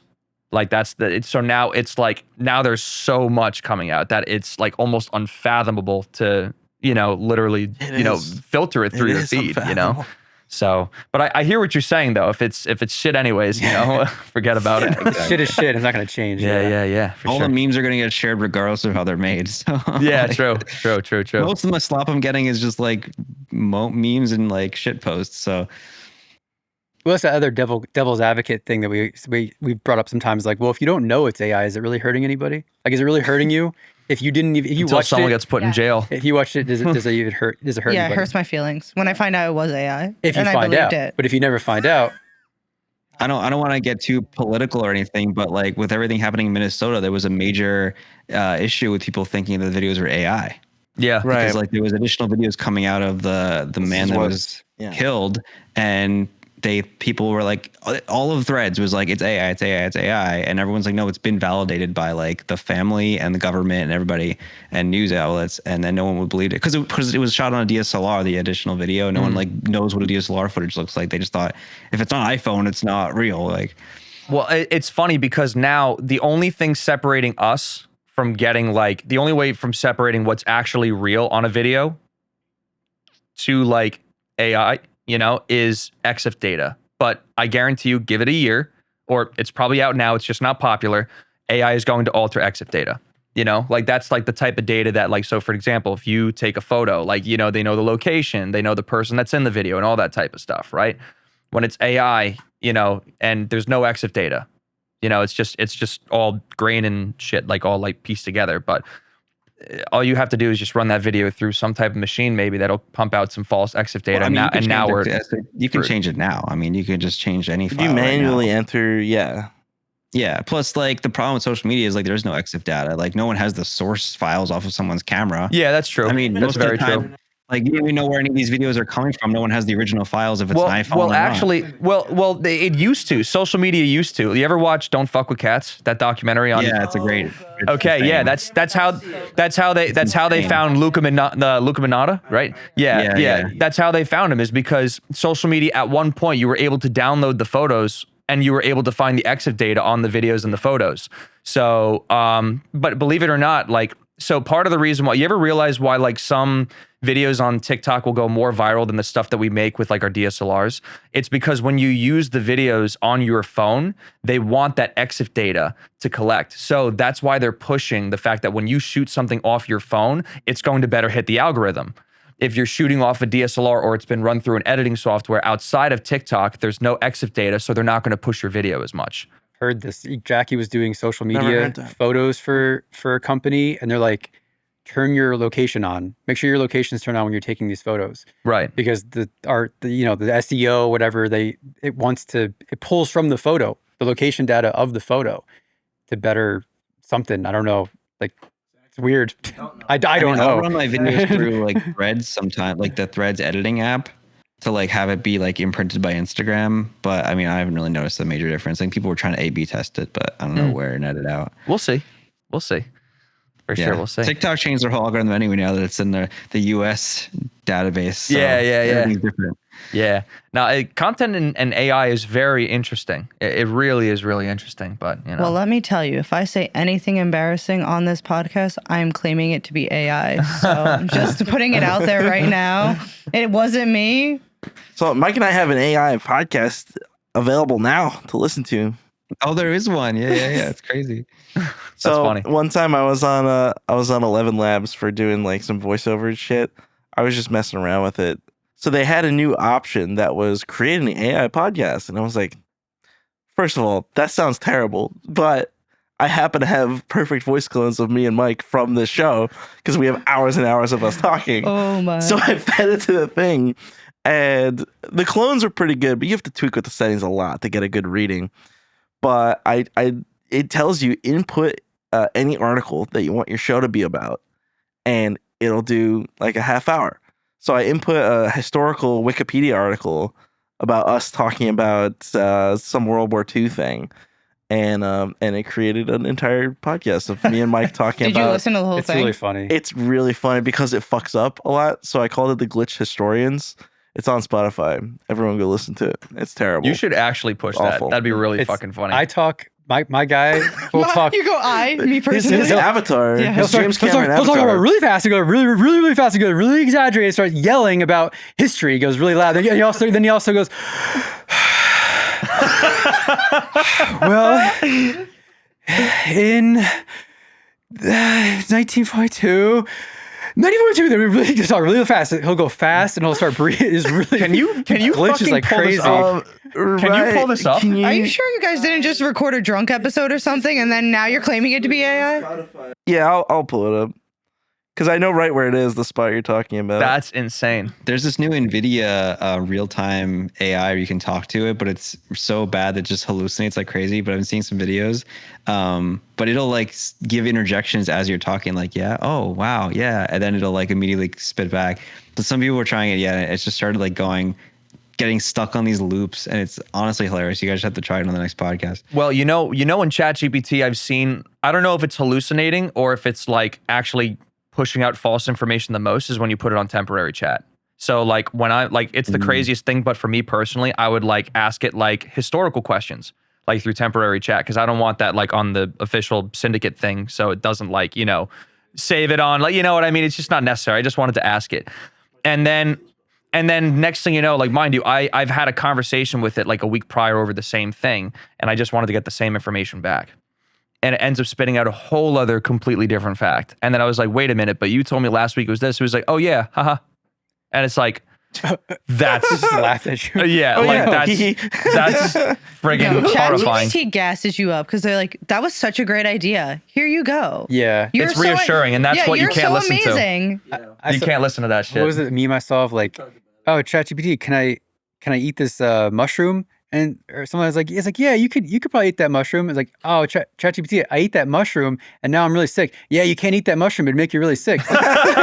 That's literally the experience. There's actually a new Super Bowl ad coming out Sunday about that. It's I think Claude is putting it out against ChatGPT because apparently ChatGPT is going to have ads now.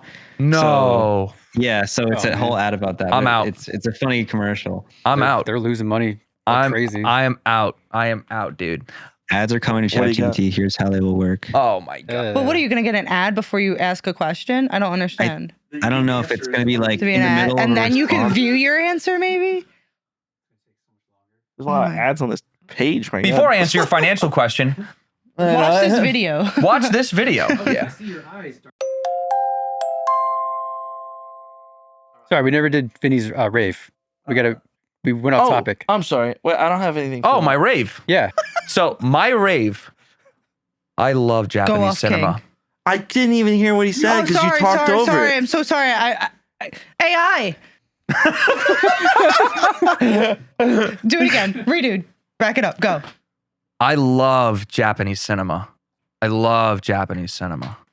Love it. Love it. Love it. We don't even have to talk about. I just wanted to say that I love it. What have you been Can watching? you give an example? I- Yeah. well, Just yeah. Tell us something to watch, Vin. To be honest, I'm gonna write it down and watch it. Yeah, Onibaba. I love Onibaba. It's great. I'm not going to pretend to know how to spell that. Onibaba. Oh, that's how I spelled it. Yeah. Sweet. Onibaba, which is translated as ogre woman, and it's crazy good. It's shot in a field. It's black and white. Obviously Kurosawa, like anything that he does. Like obviously I love Rant. I love Throne of Blood. I'm trying to think of Seven Samurai. Right, those are like the go-tos. But I also love. There's this one that's got this really interesting like horror vibe to it. It's called Kwaidan. And it's basically an anthology of Japanese like ghost stories. And it's all like, you know, like during like the samurai era and stuff like that. And it's so fucking cool. And so I kind of had like this little renaissance of it recently where I just saw a post and it's like the best filmmakers like watch a lot of anime.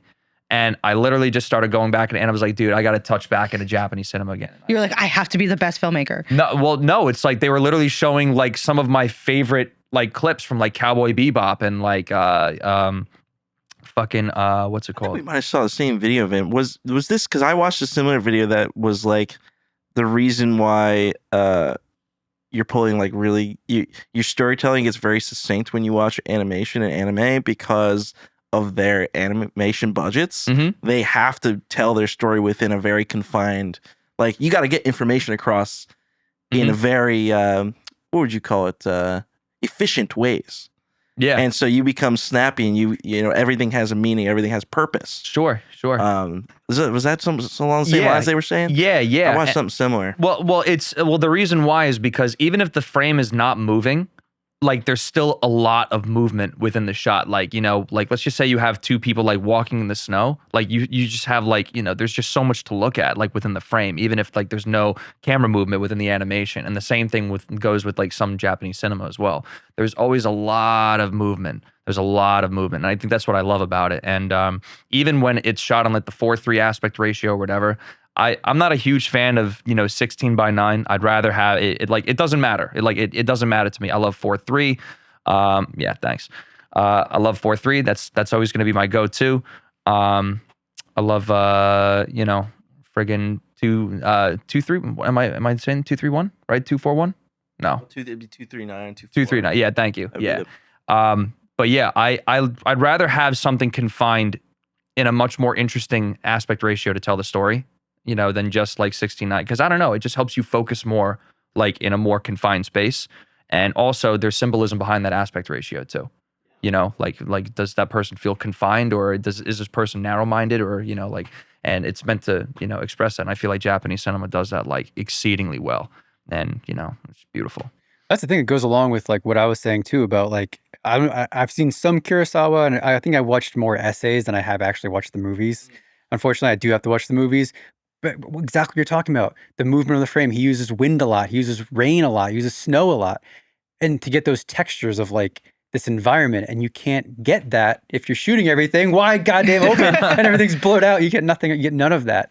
So you just don't get that whirl. You don't get to like have your eye look around the frame because it's just like, look at this. Now look at this. That's all you get. It's beautiful. It's very few moments where Kurosawa actually does shoot wide open. Very few moments where he does it's shoot very wide. intentional. Yeah, There's it's a very intentional reason. Then Yeah, it's important, you know. But other than that, like if you like, because I'm gonna be honest with you, even a lot of commercials, like I'm talking like Chanel commercials and like, you know, like I'm talking like huge brands. like they shoot like in like a 5.8 or like a 4 because they want everything. They paid, you know, hundreds of thousands, if not $1 million for like these big, beautiful sets with these, you know, A-list actors to be on, and they want everything to be sharp. Show Exactly. it. We paid for it. Show it. Right, exactly. That makes So sense, like yeah. why is it that these top tier commercials are looking Yeah. better than fucking Hollywood movies? Sure, You yeah. know? Like it's crazy. Well, I mean, peak Yeah. sharpness for most lenses is like a 4 sometimes, isn't that Yeah, right? right, Isn't but- that like real thing? Yeah, but like it is. But the crazy thing about it is a lot of people are like, oh no, I need like a 2.8 or a 2.4. It's like, fuck that. Like if like focus on, especially if you're doing spec ads, like I can't like, cause when we first started the company, we spent like $10,000-$20,000 on like gear, right? If we were to go back and redo our old spec ads, I would heavily invest into production design for your spec ads if you have money to drop on your spec ads. But the whole thing is you want to make sure that you keep everything sharp. So that way they could see the amount of value that you put into it, and then everything else Yeah. is just Well, skill. well, can I talk about the funny little tidbit where we thought the lenses we bought were like really poor quality? They weren't great. And then we just realized we're only shooting wide open. Yeah. So then we're like, For sure. Like in our earliest days, Yeah, yeah. because we were like, that's the way to do it. It's cinematic. And then all of a sudden we're like, this doesn't look great. So then we started going to a 4.5, Yeah. like 5, and like Was it like But- mostly a softness thing? Because Yeah. I know there's color shifts too that can happen when like probably a little bit of that was Some definitely of that happening. stuff. Yeah, tinting, you know, and like when you shoot wide open Yeah. and you like our lenses are weird. It's like this tinting between like green and magenta. Like it's weird. Like, you know, like when something's wide open or if it's too far away or too close, like you see like the thing that's in front of the frame and then one side is split to green, the other side split to wow. magenta. It's really interesting.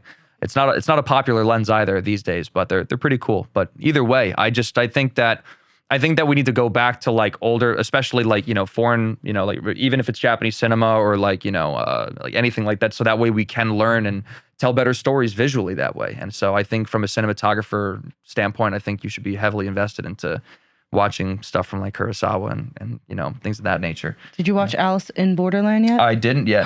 I didn't. That's a Japanese show. It's incredible. I'm finishing up Case Closed right now. And then once that's done, like that's I'm telling like you, you're gonna love it. that's an old like back in the, I think it was like the late 90s or early 2000s. Like it's an anime that my dad and I used to watch, funny enough. Like, so like I literally found out that it was on Netflix and I'm like, I have to rewatch this whole thing. But I think it was a different variant that my dad and I watched, but I'm still just going to finish up the season and then I'm going to like, you know, just head into like some more cinema. But Alice in Borderland, you said? Alice in Borderland. It's Okay. really cool. It's like a thriller. There's a gore. Mm. It's also psychological at times. Okay. I think you'll like it.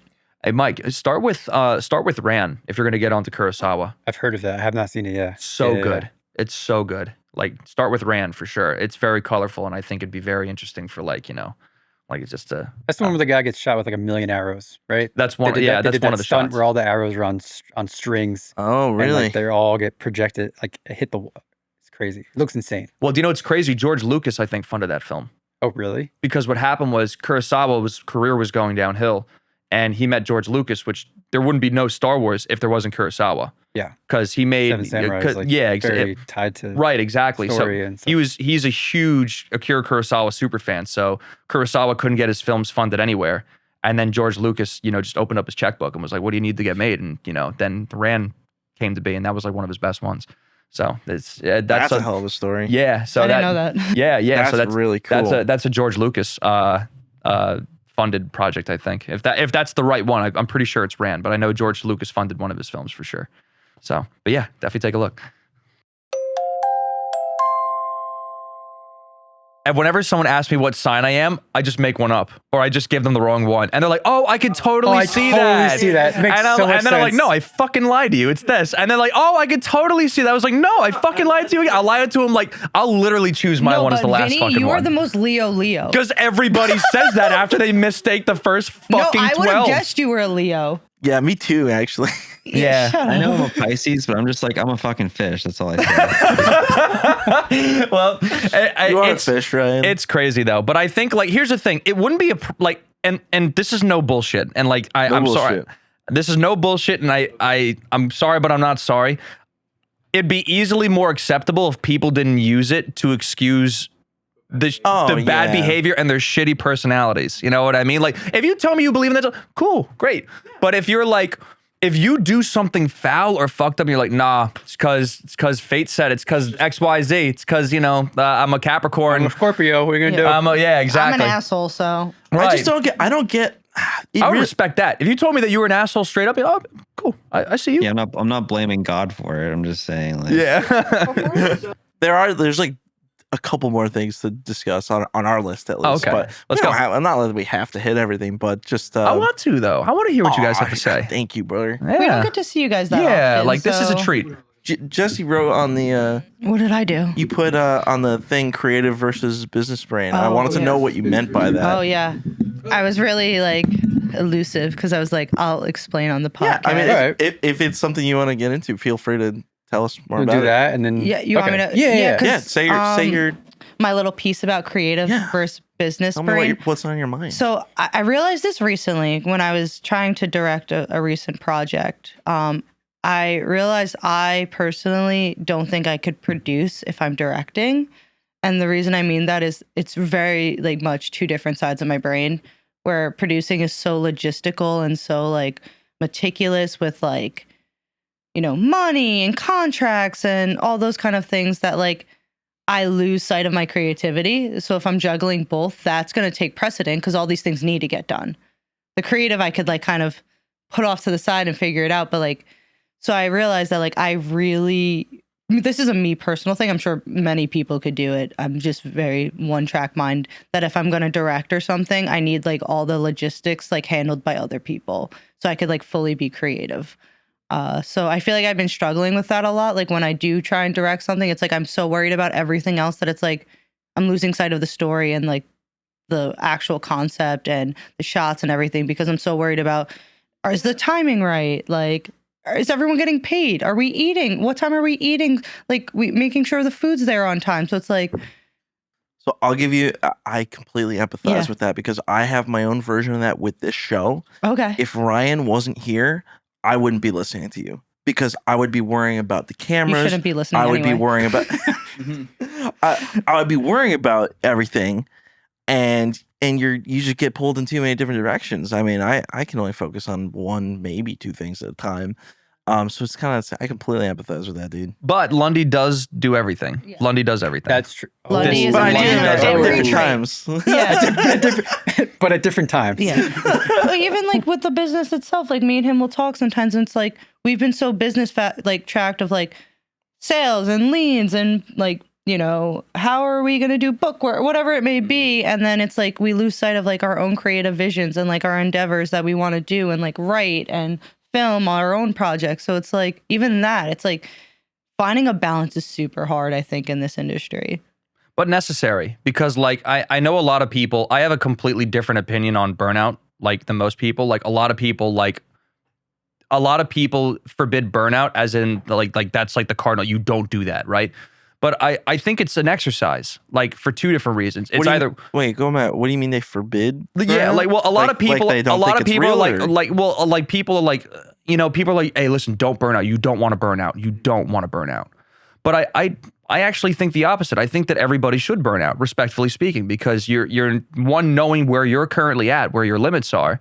And either you can respect that limit, which is totally fine, and you could just maximize or optimize your workflow given those limits, or you can exercise that. So I go further beyond. right, yeah, that's how I personally. Push I know a past lot your of people limits. have a lot of different feelings towards like that, but I think that the balance, you have to hit burnout first, and then when you know where you're at, you kind of just readjust and then just take things from there. So that's my kind of take on it. Yeah, I think is it in a sense you're calling burnout like a warning sign that like something is like you course correct from there. Yeah, That yeah. something's not quite right. You're hitting your limit. You're using it Yeah. as a tool to like be like, okay, I got to tweak something. Yeah. Like, yeah, it's I think it's appropriate. And a lot of people in this business, they always talk about the stress, but you have to understand, like, there is such thing as growing pain, and I think that people forget that burnout can be a growing pain as long as you allow it to. And so if you hit that limit and you find out where you're at, you can readjust, but you could also respect that limit too. You're like, I don't want to hit that again. Or you could be like, hey, listen, I can readjust and then go and then you tend to find out based on how you've readjusted, you can go a lot further, So I personally think that burning out is necessary. Everybody needs to burn out. To avoid burnout and to get people scared of it, I don't think it's... Wait, so can they only burn out once? What if repeat offenders? Yeah, you could. I mean, look, make as many mistakes as you need to. Yeah, because I'm like, what if burnout leads to like mental breakdown? Where are we going there?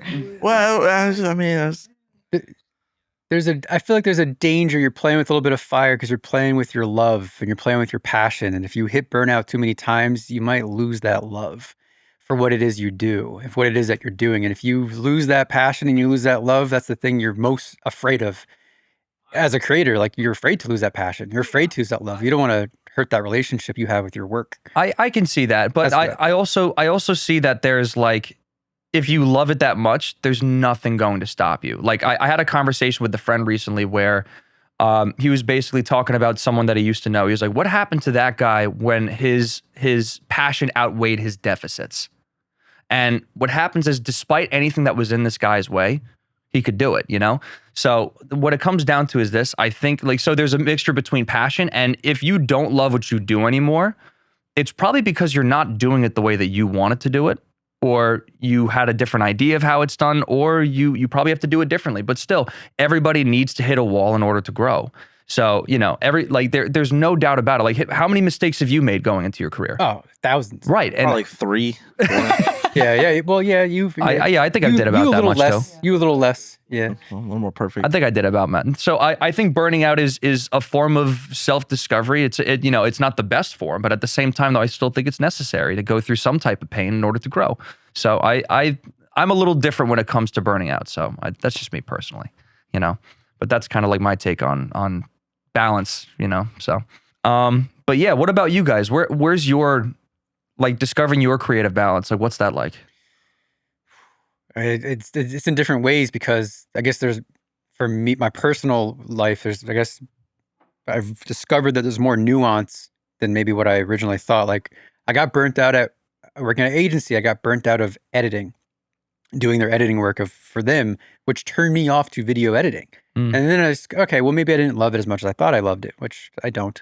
But also that contributed to it. Maybe it contributed to me realizing that maybe that's not the direction I want to go in. But then there's also nuance to the burnout that I'll experience with, like, maybe burning myself out from working on the movie too much. I can burn out, and then maybe I take a little bit of a break and then come back to it. Things like that, or get burnt out of client work, and which I wish was more of a problem. Which means I wish I was busier.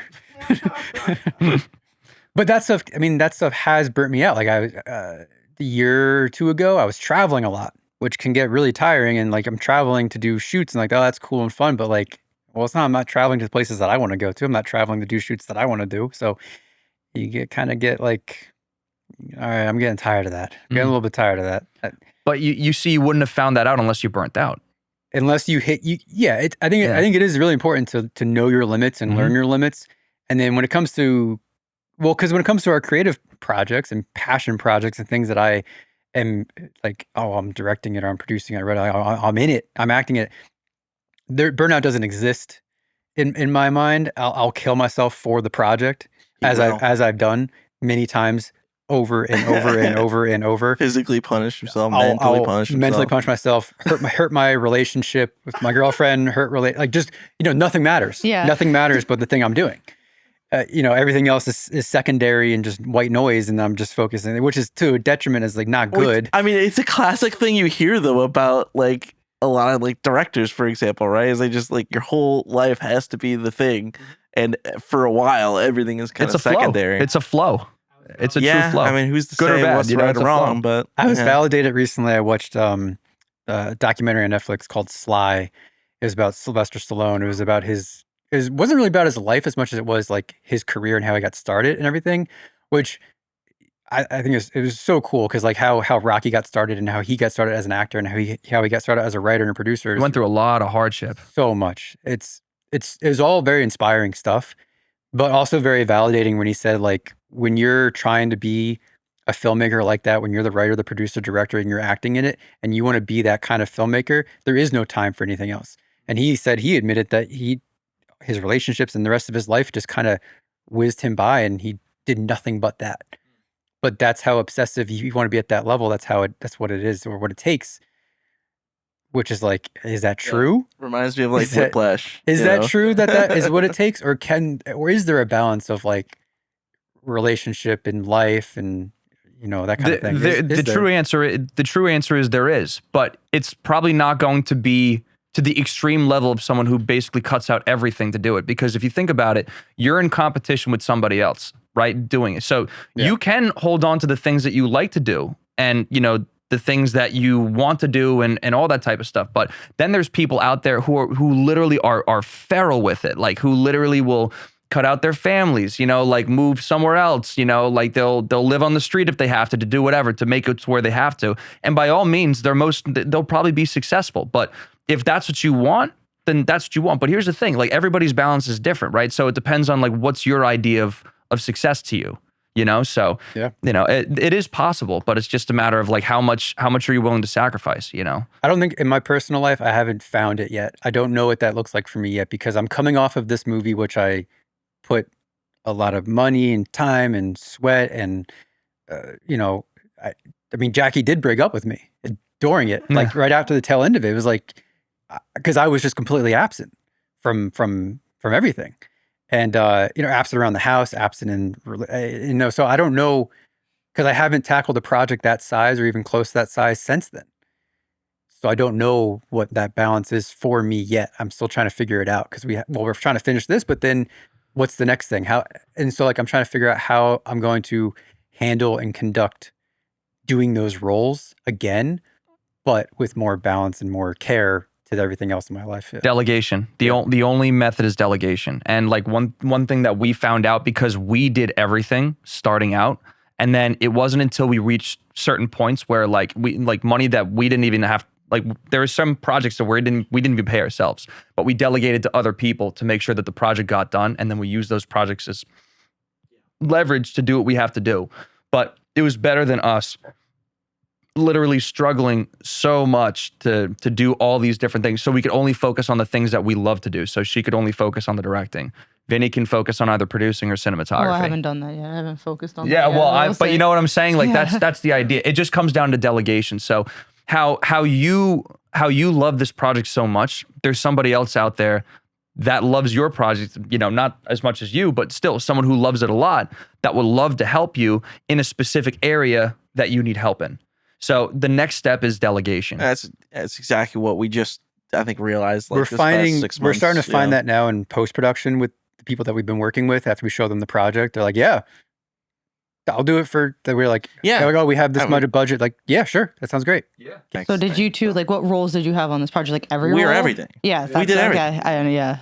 Well, here's the thing. There's no doubt about it, because you guys have been doing everything for a long time. But here's the thing, like it's usually like in our age now where people like filmmakers really start to pop off. Like everybody, I don't know why it is, but it's like, in like between the 30s and their 40s, do like filmmakers pop off, because they start to get a handle on their crafts, who they are as people. They're a little more comfortable in their skin. And then also they have a little more sensibility within business and what they can delegate, right? One thing that Jesse and I discovered is, so I read this book actually called the E-Myth. And it's a great book. It's great for like expanding like businesses and stuff like that. But basically what we started doing when we started hiring more employees, which we hired a handful of employees recently. But what we do is we actually make videos and looms of the things that they're going to be doing, how we want it to be done. So that way they could follow that. And then that could be taken care of. So obviously, in this case, you're looking for someone with a decent portfolio. If you know that they can do the job, then you don't need to obviously do that. But if there's somebody that has no experience, like doing something like that, make something step by step for them to follow. So that way they can do the job, right? Especially like when you're delegating all this stuff. You know what I mean? So it's... Well, I was going to say, like, the reason we didn't... I didn't delegate for a really long time. I'm not going to speak for you, is that I'm so nervous that someone's not going to do it as well as I am. No one's going to have the passion that I have for my thing, because not it's my business, my baby. So it's like, no one's going to do that. So when he's saying we were making loom videos, I'm like, okay, if I just record myself doing that thing the way exactly how I do it, then I felt a little more comfortable. because at first I'm like, well, if I just tell them what to do, they're not going to do it my way. And I mean, it's a little crazy because now it's like it's part of it is letting go, but it did take me a really long time to figure that out. No, it's a control thing, man, because it's your thing, man. Yeah, I get it. And it also takes you time. Also, you can do everything right in regards to letting them know, but it's also a matter of them taking the opportunity and actually doing everything proper. Like we've been through plenty of contractors and employees because they weren't doing their thing correctly, even though we had everything fleshed out for them as plain as day. But there's just some people that you have to. So part of this experience is not only delegation and you setting up a system for them to follow, but also trusting the right people. You know what I mean? Because there's no doubt that you guys are going to get this film done. And you know, like, and at the same time, you can still save yourself a huge headache. You could say, and you could still love what you do and do the things that you just solely want to do. Yeah. You just got to find the right people to do it. And that's that. On an employee level, there's this book that my fiance gave me. And this book changed everything that she was doing, right? It's called Buy Back Your Time. And it's by a guy by the name of Dan Martell. And Dan, in this case, there's one thing that he said when it came to delegation. Obviously, not for film, but it's just the same principle. You know what I mean?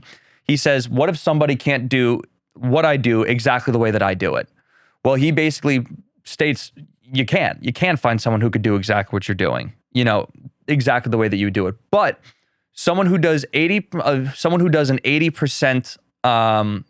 job 80% close to how you would do it is 100% awesome.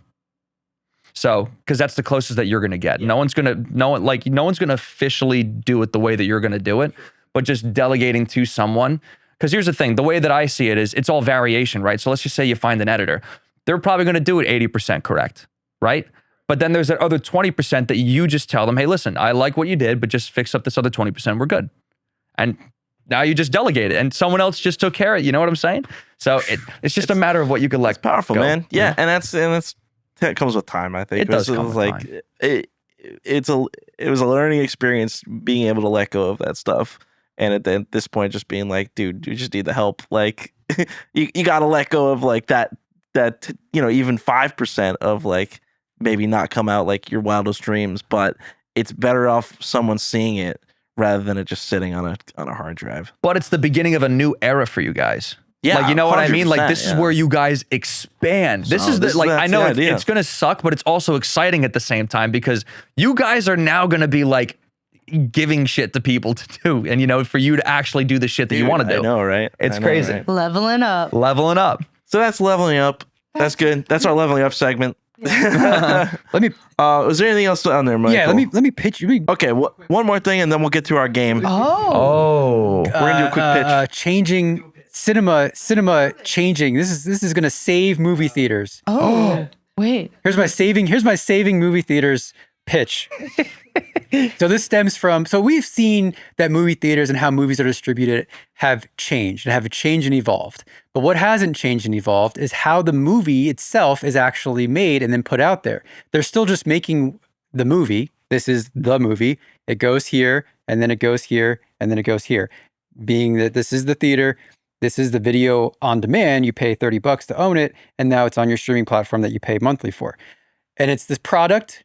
This process of making this product is still just the process of making this product. They haven't changed the product. It's still made the same way that when it went to theaters, went to DVD. Now it's in your home. It goes from theaters to video on demand, now to streaming. So it goes 3 different things, but it's still the same product. We have to change the product. And we take a page out of the book from video games. We do the reverse of what video games do. And what I mean by that is that let's take a game like The Last of Us. Great game.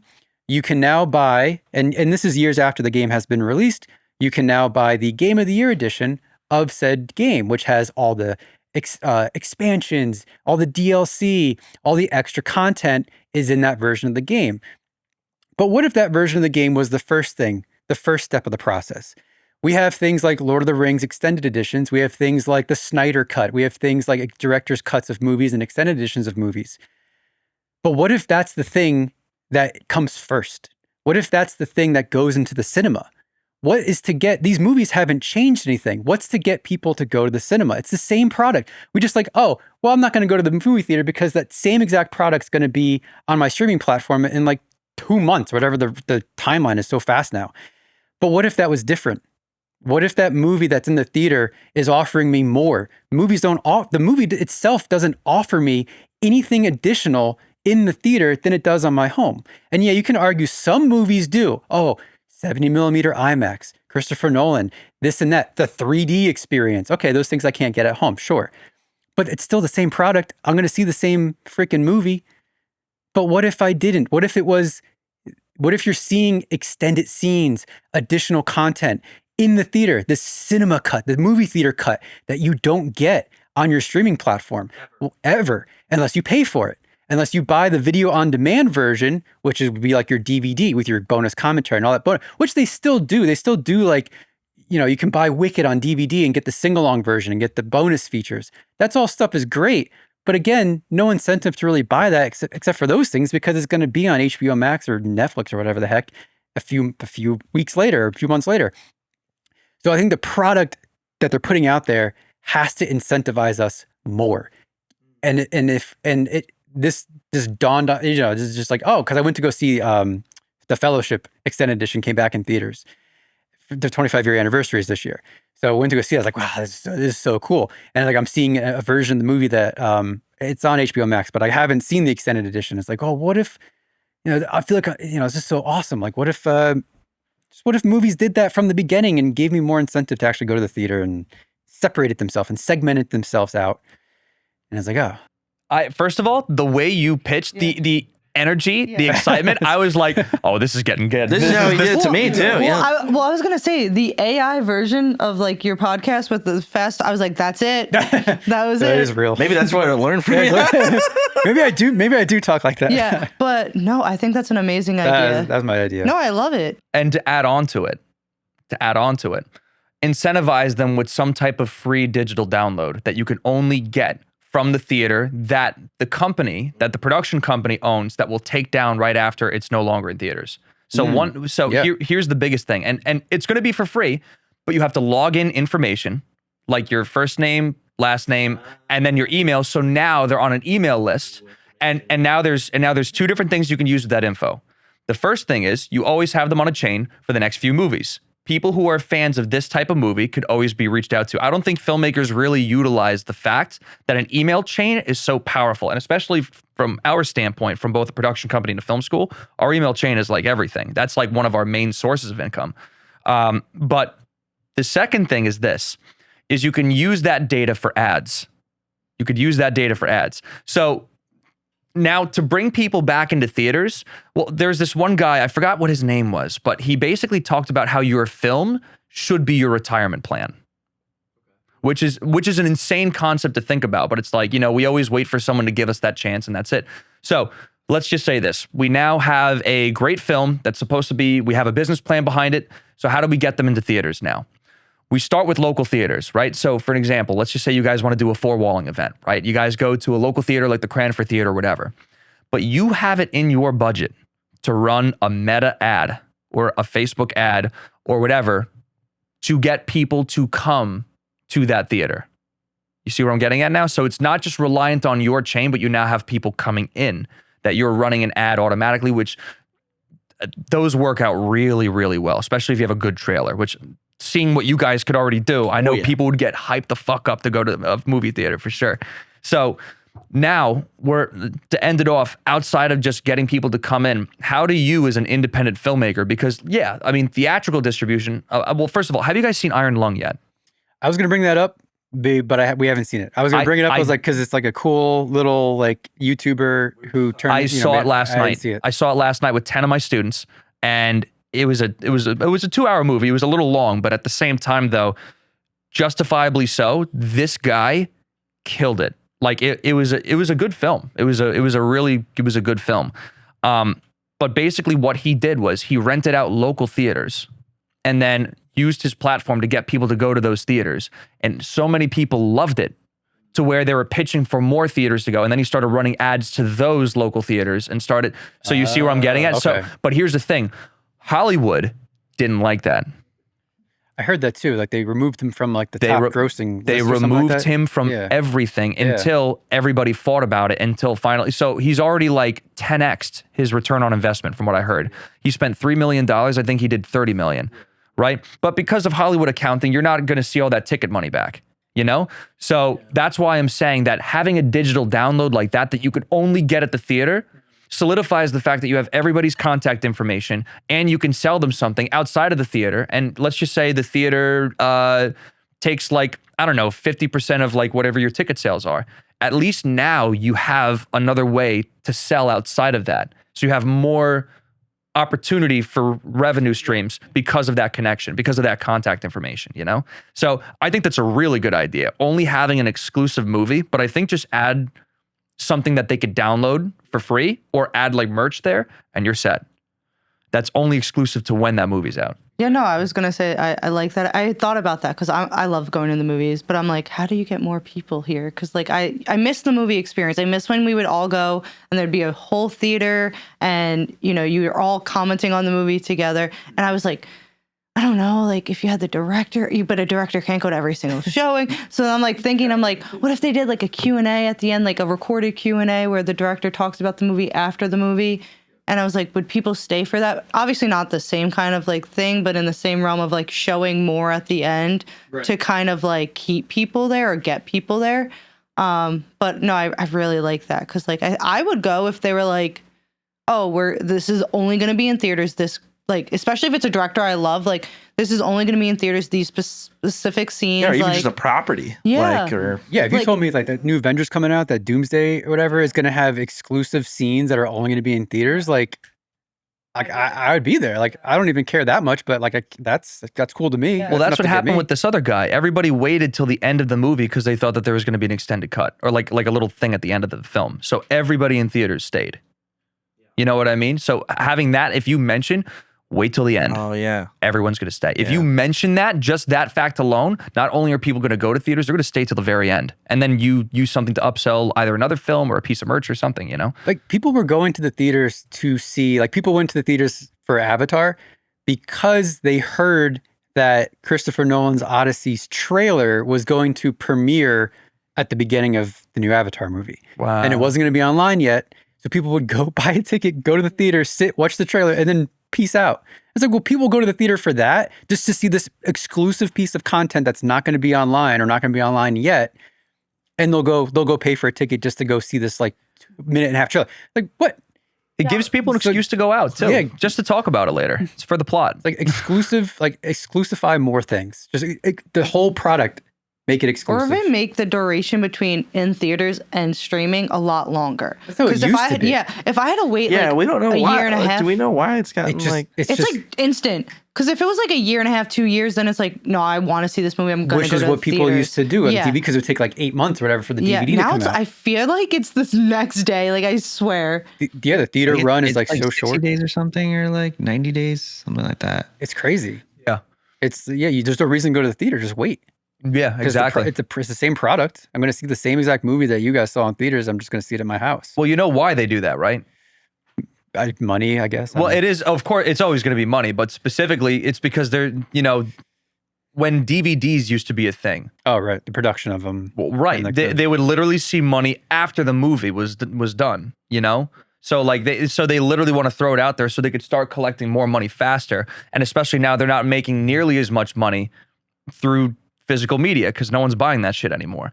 Unless somehow it trends and it becomes cool again, then, you know, great. Then, you know, but Yeah, maybe it'll be like vinyl. there's Come back. there's definitely going to be a period for there's sure. some people that swear by like getting the 4K Blu-ray. Because you own it. The difference is that the 4K Blu-ray versus Oh, I'm you sorry. trying to watch it on streaming, like the quality differences. There is, Like, yeah, there is a like, quality you- difference. you're Well, not yeah, gonna- yeah. I understand that. that's for a sure, little- Yeah. Yeah. It's a little vinyl-ish. Let's get the hipsters on it to market it to be like it's really cool to go to the movie theaters. And then maybe we'll Hipster get ad campaign. you know how thrifting's big now, like things like that. Yeah. Maybe we could get people back at the theaters. Well, I mean, even you as a filmmaker, like if you have a platform or if you're actors or whoever your principal people are, don't be afraid to advocate to people, hey, buy the Blu-ray. Like this supports us. Like it's like from a musician's perspective, like when I used to like, you know, pump out music, like, you know, back in 2018, I used to tell people, don't stream my shit on Spotify, buy it on iTunes. And and like, sales started to like soar at that point more than a stream would. So even just you being you and advocating, hey, listen, if you really love what I do, buy the Blu-ray right now. And if you buy it right now, blah, blah, blah, and you give whatever exclusive offer, right? But I think what you just said though, having an exclusive piece of content that's only going to be in theaters is excellent. Just throwing some other way where we can now record who's coming in and also giving them a freebie on top of that too, it makes it even better. Like have it as like a QR code that pops up on the screen. Thank you for watching this movie. Because why not? Right, yeah. Because why not? Yeah, it's just extra stuff. Like it's such low effort for such high return on like potential. Yeah, for sure. I think that's a great I might steal that actually. Yeah.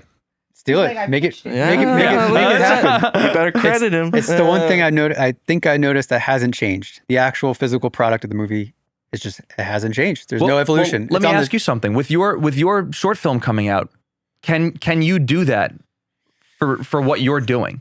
Can you do that for what you're doing if you wanted to like four-wall it at a local theater?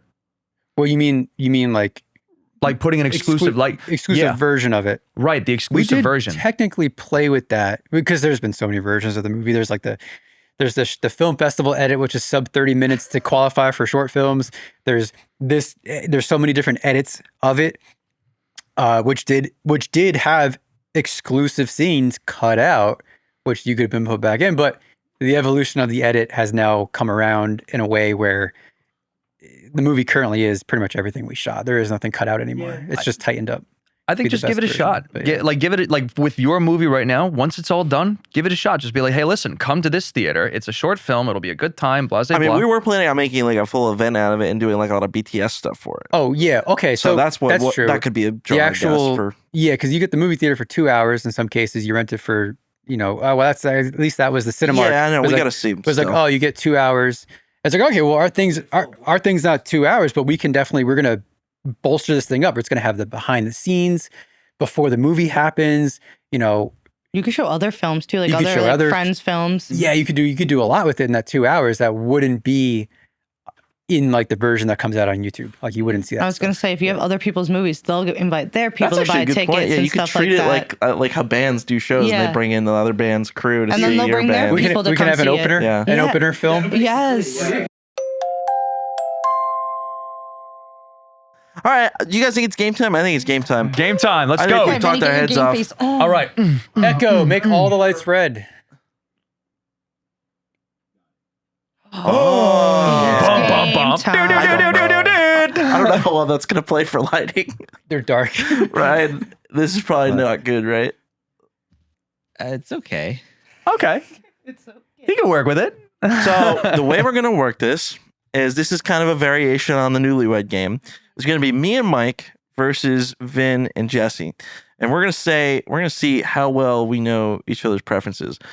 Ryan, a request when you ask the question, or don't ask the questions in order of how we wrote them. If you can randomize them, because they get simple and then more complicated as we wrote down ideas. So if you mix them up, that would make it more fair. So the question is going to be like, what is our favorite candy or something like that? And me and Vinny will write. I don't think that's one of the questions, but okay, gotcha. But we would write our answer. They would also have to write what they think our favorite candy is. If your partner gets it right, then you get a point. Okay. Are you ready? All right. Get your head. Okay. So yeah, the questions will be geared towards what is our favorite whatever or something like that. Okay, ready? And then they have to guess. Question 1. What's your pet peeve? Oh wait, I should probably What's my pet peeve? Yeah, what's my pet peeve? I don't know. Okay. Oh, I'm not gonna get this. I don't think anybody's gonna get this. Oh no. This isn't right. I know it's not. Wait, hold on. Wait. I'm shocked. You know it. Once you tell me, I don't know what pissed. You are gonna be pissed. So I'm locked in. Okay. We got Jesse on a wrong day, guys. I could already tell. Yeah. Game over. Game over. All right, we ready for the reveal? Who's really? We'll do one at a time. So let's go from me and you first, Mike. Okay. Your pet peeve, astrology sign. Oh shit! Because we talked about it. We just talked about it. Yeah. Yes. That's a good pet peeve. It came up, so it's... Yeah, no, I'm wrong. I know okay. I am. All right. It's what do you think? All right, 3, 2, 1. people being late. Smelling. I was gonna say smelling. Smelling. I hate when people smell. I was gonna say smelling, but I got so nervous because I'm like, no, I don't think he would say that's his pet People peeve. being late. Yeah, that bothers me, but not as bad as smelling. Yeah, that's true. You know this, and we talked about this earlier. I know. Chris and Mike get 1 point. They're deeply in love. Okay. This is fun. Question 2. If your partner was an animal, what would they be? So if I was an So if you were an animal. Am I answering for you? I'm answering for you now. No, I thought we were answering Yeah, for same that. thing. Yeah, we're staying on the same person. Oh, yeah, for me? We're gonna do 5 in a row. Yeah, and then we're okay. gonna switch. Oh, okay. I understand now. And this is Yeah. of any kind too. Okay. Mm-hmm. All right. Who's All right, going let's first? see it. I feel like you did something goofy and funny, but I was No. like, I went lion. I'm a bird, bro. I'd love to be a bird. This is why fuck the astrology signs bullshit. That's why I she's said thrown lion. off. I did. Yeah. I did do. But bird, he does love birds. Bro, I'm a bird. Bro, I'm a bird. I didn't know you wanted to identify Specifically a mockingbird. Speaking of birds, penguin, Oh, that's so good. I tried to get you to go with. turtle. I can't Yeah. remember turtle. Okay. Okay, All right. okay. So there's still 1 point ahead of us. Get your head in the fucking game, Jesse. What is your person's favorite movie? Oh, if you don't guess this, I'm actually genuinely going to be mad.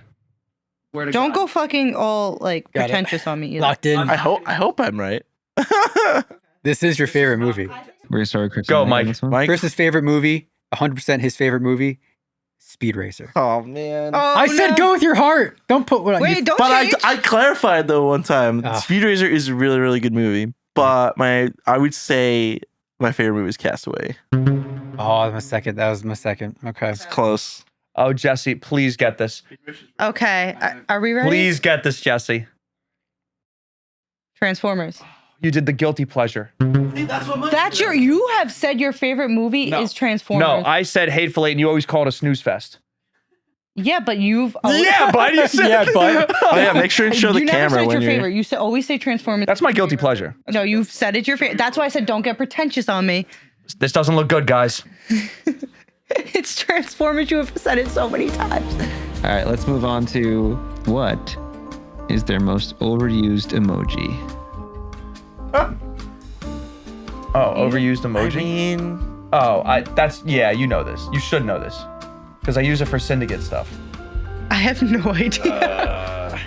I know like 3 emojis. brother. Okay, You all should right. know this. Okay. I don't know. I don't think I'm gonna get it, Mike, because I don't think I even know. Okay. You Should we go? You should know All right. this. right. Who went first? I don't remember. Vinny, Jesse, start. Yeah. 3, 2, 1. The The slate. camera.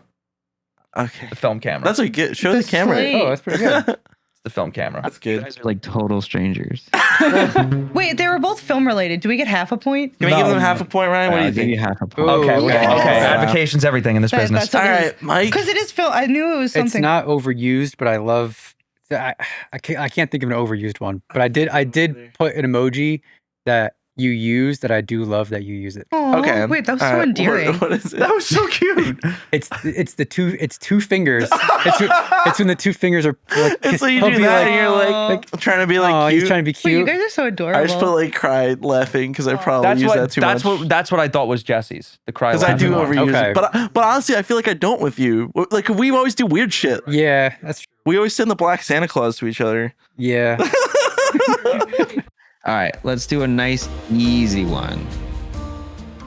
What is their favorite fruit? It's one of the Okay. two. It's right. got it's. Wait, This is kind of a hard one. I know what to say though. So hopefully you say. Alrighty. Okay. I think we're starting with Chris and Mike on this one. Okay. Wait, Alright, well, Who's going? Mike? wait. shit. Chris and Mike. God damn it. Oh, he's having second thoughts. Oh, what do you have planned? It's gotta be this. It doesn't. Gotta be this. Okay, who goes first? Oh man. All right. Me. Okay. Chris's favorite fruit is Yeah, Chris bananas. No. Oh, it's avocado. 'Cause I know because of the. it's a close. Yeah. It's close, man. Avocado. Avocado. Is that a Okay. fruit? That's a seed. It's a fruit, man. That Or is no, that's a. It's a fruit. Oh yeah. All right, 3, 2, 1. Vinny doesn't like fruits or vegetables. Banana. You're right. Oh, She's right. She's right. You don't get points for I wrote his. She is right, but you told me to. you told me to get and pick one. Make so sure I to show picked the one. camera. Show the So camera. the reason I was like, he's gonna write one just to write one, but I know She's he doesn't absolutely like correct. it. All right, that counts. Wait, that counts as what? the fuck is with these bullshit points? That's 100% accurate. I don't eat fruit. He doesn't eat fruit or vegetables, so I'm like, he's gonna put a Do you eat random vegetables? one. No. How are you alive? Another half point, or we're tied. Chris and Mike, I'm like debating giving you guys a half point because I know about the banana situation.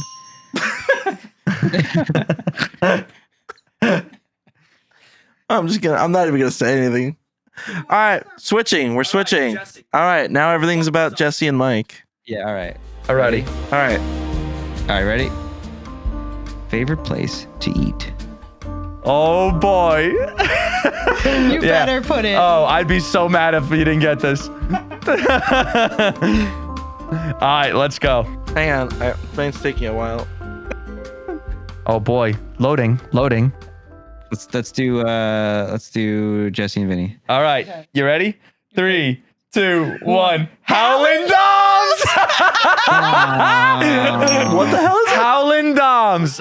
Howlin' Doms. The best hot chicken place in town. Fucking fire. He introduced it. Howlin' Doms. It's the best All chicken right. sandwich you'll ever have. All right, Chris and Mike. What do you Right. 3, have? 2, 1. There's only one answer. Guan Long. That's what I thought you were gonna say. We order from Guan Long. I know, because it's your favorite place around here. Well, favorite place to go eat. Aw. I mean, they did both say sushi, but We did both say sushi. Give him half a Is that a point. half point? Yeah, give him half a point. I think that was really cute though. Here we go. Ready? that's my fault. What is their hidden talent? Hidden talent. Oh man. So it's like akin to like a party trick or something. We're going party trick. Like how I can do the seagull sound. It's like something like that. Okay. But I still wouldn't know what yours is. Maybe. You guys, do you want to know something really funny? I always think about like if I was forced to do a talent show one day, I wouldn't know what to do. I wouldn't have one. So it was like I wouldn't like what can you do on stage? Like I don't have any like quick fun talents. I can whistle like a train. Do it. I don't know what. Oh. That's cool. Yeah. Right? This All one. right. Fuck. We're gonna fall behind. Maybe. All right. Me and Mike first though. Right. Yeah. Switches. Yeah, let's start it out. Chris and Mike. Is it your werewolf impression? No. Oh, okay. Is that a hidden talent? I don't know. I don't know what to write. I wrote throw I was throwing a ball of talent. because I Wait, played throwing a baseball and ball? football. I guess you're. All right, now you're- do your werewolf impression. oh, Oh, it's like a whole lead it's up. like a whole thing. It takes like 20 minutes. It takes like 30 minutes. You don't got to do it if you don't feel comfortable. It's okay. I'm not comfortable. It's gonna get Okay, like he's not comfortable. loud. It's all I good. think It's there's like probably a clip of it somewhere. there's like 3 clips of it. They're coming back. All right, let's see. Are we ready? Yeah. Yeah, ready. 3, 2, 1. Shooting water. shots through her teeth. Through my gap. Through her teeth. Oh She my shoots water God. through her tooth and gap. it goes really far. Yeah. That's funny. Shooting shots through her Dude, teeth. yeah. We got it. We got it. All right, here's another funny one. What's one thing they would end up in jail for? I feel like we've done this question before. Damn, that's a tough one. That's a tough one. Did you guys write down anything yet? No. Everyone's having a difficulty with this. I'm trying to think because Mike's already done a lot of illegal stuff. So Epstein Island. You know what I would get arrested Yeah. for sure. That's funny. Chris and Mike, do we have an answer? I have an answer. yeah, I would Okay. answer. It's All right, not. this is a it's- tough one. It's just like It's not sexy. All right, we're gonna It's start with just- Chris and Mike. It's realistic. It's just realistic trespassing. mine's okay. Shooting somewhere or something illegal. Shooting somewhere illegal? Yeah, That's what I. that's yeah. the first one I wrote. Shooting So- somewhere illegal. I'll give it to Oh, you. okay, no, Yeah, that's yeah. trespassing. Yeah. That's the definition of trespassing. Oh, let's go, All right. brother. He just All added right. more. He just added more like words there. But yeah, I that have a works. lot of words. None of them are legible. We're really nice to each other in this Okay. game. Yeah, we are I just said like having a good drinking somewhere. time. I was gonna say public intoxication. Yeah, like a public but I was like, intoxication charge. I was originally gonna say public intoxication, but I said having a good time. Good time. Having a good time Okay. versus Drinking. drinking. Oh, Can we shit. give it like that's like almost the same. That's not always everyone's good time is different, I guess. half a point again. You guys are getting all the halves. No. It's all good. It's all good. We don't need no more halves. All right, let's make this competitive then. The next question is, what is their weirdest habit or quirk? Just one? Oh, I know it. Give me a minute. I got to think about this. He said there's too many. Oh. I guess. Can I put 2? You know what's funny? Vinny's gonna say something and I'm not even gonna know I do it, and it's gonna be so embarrassing. Let's do a reveal with Vinny and Jesse. Alrighty. So you got a lot of weird quirks, partner. Oh no. But this is definitely the weirdest. Dancing when you're stressed. Dancing when I'm tired! Okay. I Alrighty. can't believe you got Yeah. that. Dancing when I'm She tired. literally was standing there. She's like, guys, I'm feeling kind of sad today. And like literally she'll like start dancing. She'll start doing the worm and shit, you know, like the I'll squid. just be like, good. this really sucks. like, Like we'll be in the middle of a meeting. She'll have like her thing off and like, you know. Try to like keep yourself like yeah, conscious. I think it's just a way to like keep myself not from going insane. Yeah. Okay, All right, Mike. What's mine? Pacing? That's good. Well, it's pacing when you're on the phone is really what it is. Jack could probably say that too. Because we've said it before. Yep. I do that too. I You do said that too. phone call rambling? Yeah. Yeah, like chatting on the phone, and you pace in circles. I'm a chatty Cathy. You Yeah. and Vinny would never get off the phone. Oh no, we've been on the phone for like. We do talk on the phone for a long Yeah, I was gonna whenever say. we're on the phone, we're on the phone for a long time. We'll call about something simple, and then it just like we just keep going. Yeah, we're all Yeah. like that Yeah. sometimes. Mhm. I'm a phone talker. I grew up talking. Yeah. All right, so this is gonna be the last one. What is their go-to karaoke song? Oh, you know No, we got it. Oh, damn, we got it. It's so easy. Uh-oh. Oh This is no. tough. It's tough because I have no answer. So I'm just trying to think of what Chris is gonna write because I don't have an answer. Damn, guys, we got to work on our relationships. Yeah, I guess so. I guess that's really what we found out. I have something that you said at one point on this show. No, you can't change. No, you can't change it. We cheated. I cheated. No. Honorable man. Alrighty, Jesse's go-to by Aerosmith. Don't want to miss a thing. I don't want to miss a thing. I miss a thing. I So, literally. Oh, so this is Jesse's go-to karaoke song, and every time that we have lunch at Syndicate, like when we hit half day, when now lunch is on set, we play this as we're giving out lunch, and everyone just starts belting it out. it's euphoric. And second, for Oh, I don't Second- have it, but is it tequila? it is tequila. Da, da, da, da, da, da. Tequila. And then it's 3 times, and then you're done. But it just goes on too long. Like the does. joke's funny at the first time, and then you're there for like an additional 3 minutes, and Yeah. no one's laughing, and it's really awkward. Unless you fuck up the word, then it's even funnier. Da da da da da da da. Margarita. Fuck. And then like just walk away. You know? Another kind of whiskey. Yeah, whiskey. Fuck. Like and then you just like start like eating yourself up on Okay. stage. We cheated. Did we get it though? Yeah. Bob with the Bob with the Yeah. Bob. I said it. I said it one time on the show. We played like a rapid fire game. Yeah. And it was like favorite song, and I said Kid Rock, ba with the ba, da bang, da bang, diggy diggy diggy. That's not my favorite song. I don't know why I said that. I just said it because it came to mind, and that's not my favorite song is. What's your favorite song and why? Oh my god, ba with the ba, da bang, da bang, diggy diggy diggy. The Kid Rock song because I listened to it in the CD when I was a kid at a stereo. It's not my favorite song. It's just what came to mind when you said that. It's Kid Rock, ba with the ba. There might be a point missing, but I don't think it matters because the final score is 6-4, Vinny and Jesse. Yeah. Wow. Whoa. Happy Valentine's Day, Happy everyone. Valentine's Happy Day, Day. guys. Cute. This is so cute. I should post it on Valentine's Day. We gotta all go out and do a double date. No, 100%. We can learn more. Do a about company it. Yeah. double date, and we'll have funny. you stream live. Yeah, and we'll like still, you we'll can grab still your have lunch. Ryan. Yeah. You know, table for 5. It's a TV. table for 5, and we just put up the laptop. It's a monitor. Let's plan something. That'd be fun. That'd be Yeah. fun. Let's go to the chicken place. You guys came all. Howlin' fucking You guys came all the Doms. way up here, so Oh shit. Listen, I'll I take a- only came on this podcast to talk about Howlin' Doms. Facts. I'm a chicken sandwich connoisseur. Vinny introduced me to this place. It is the best I've ever So had. no yeah, one- reach out to the camera and say we'll tag them. We'll tag them. Howlin' Doms. Give me all your free chicken sandwiches. No, you don't. Just recommend it. Not threaten. You threaten the restaurant. Oh, sorry. It's a threat. Wait. Run that back. Edit.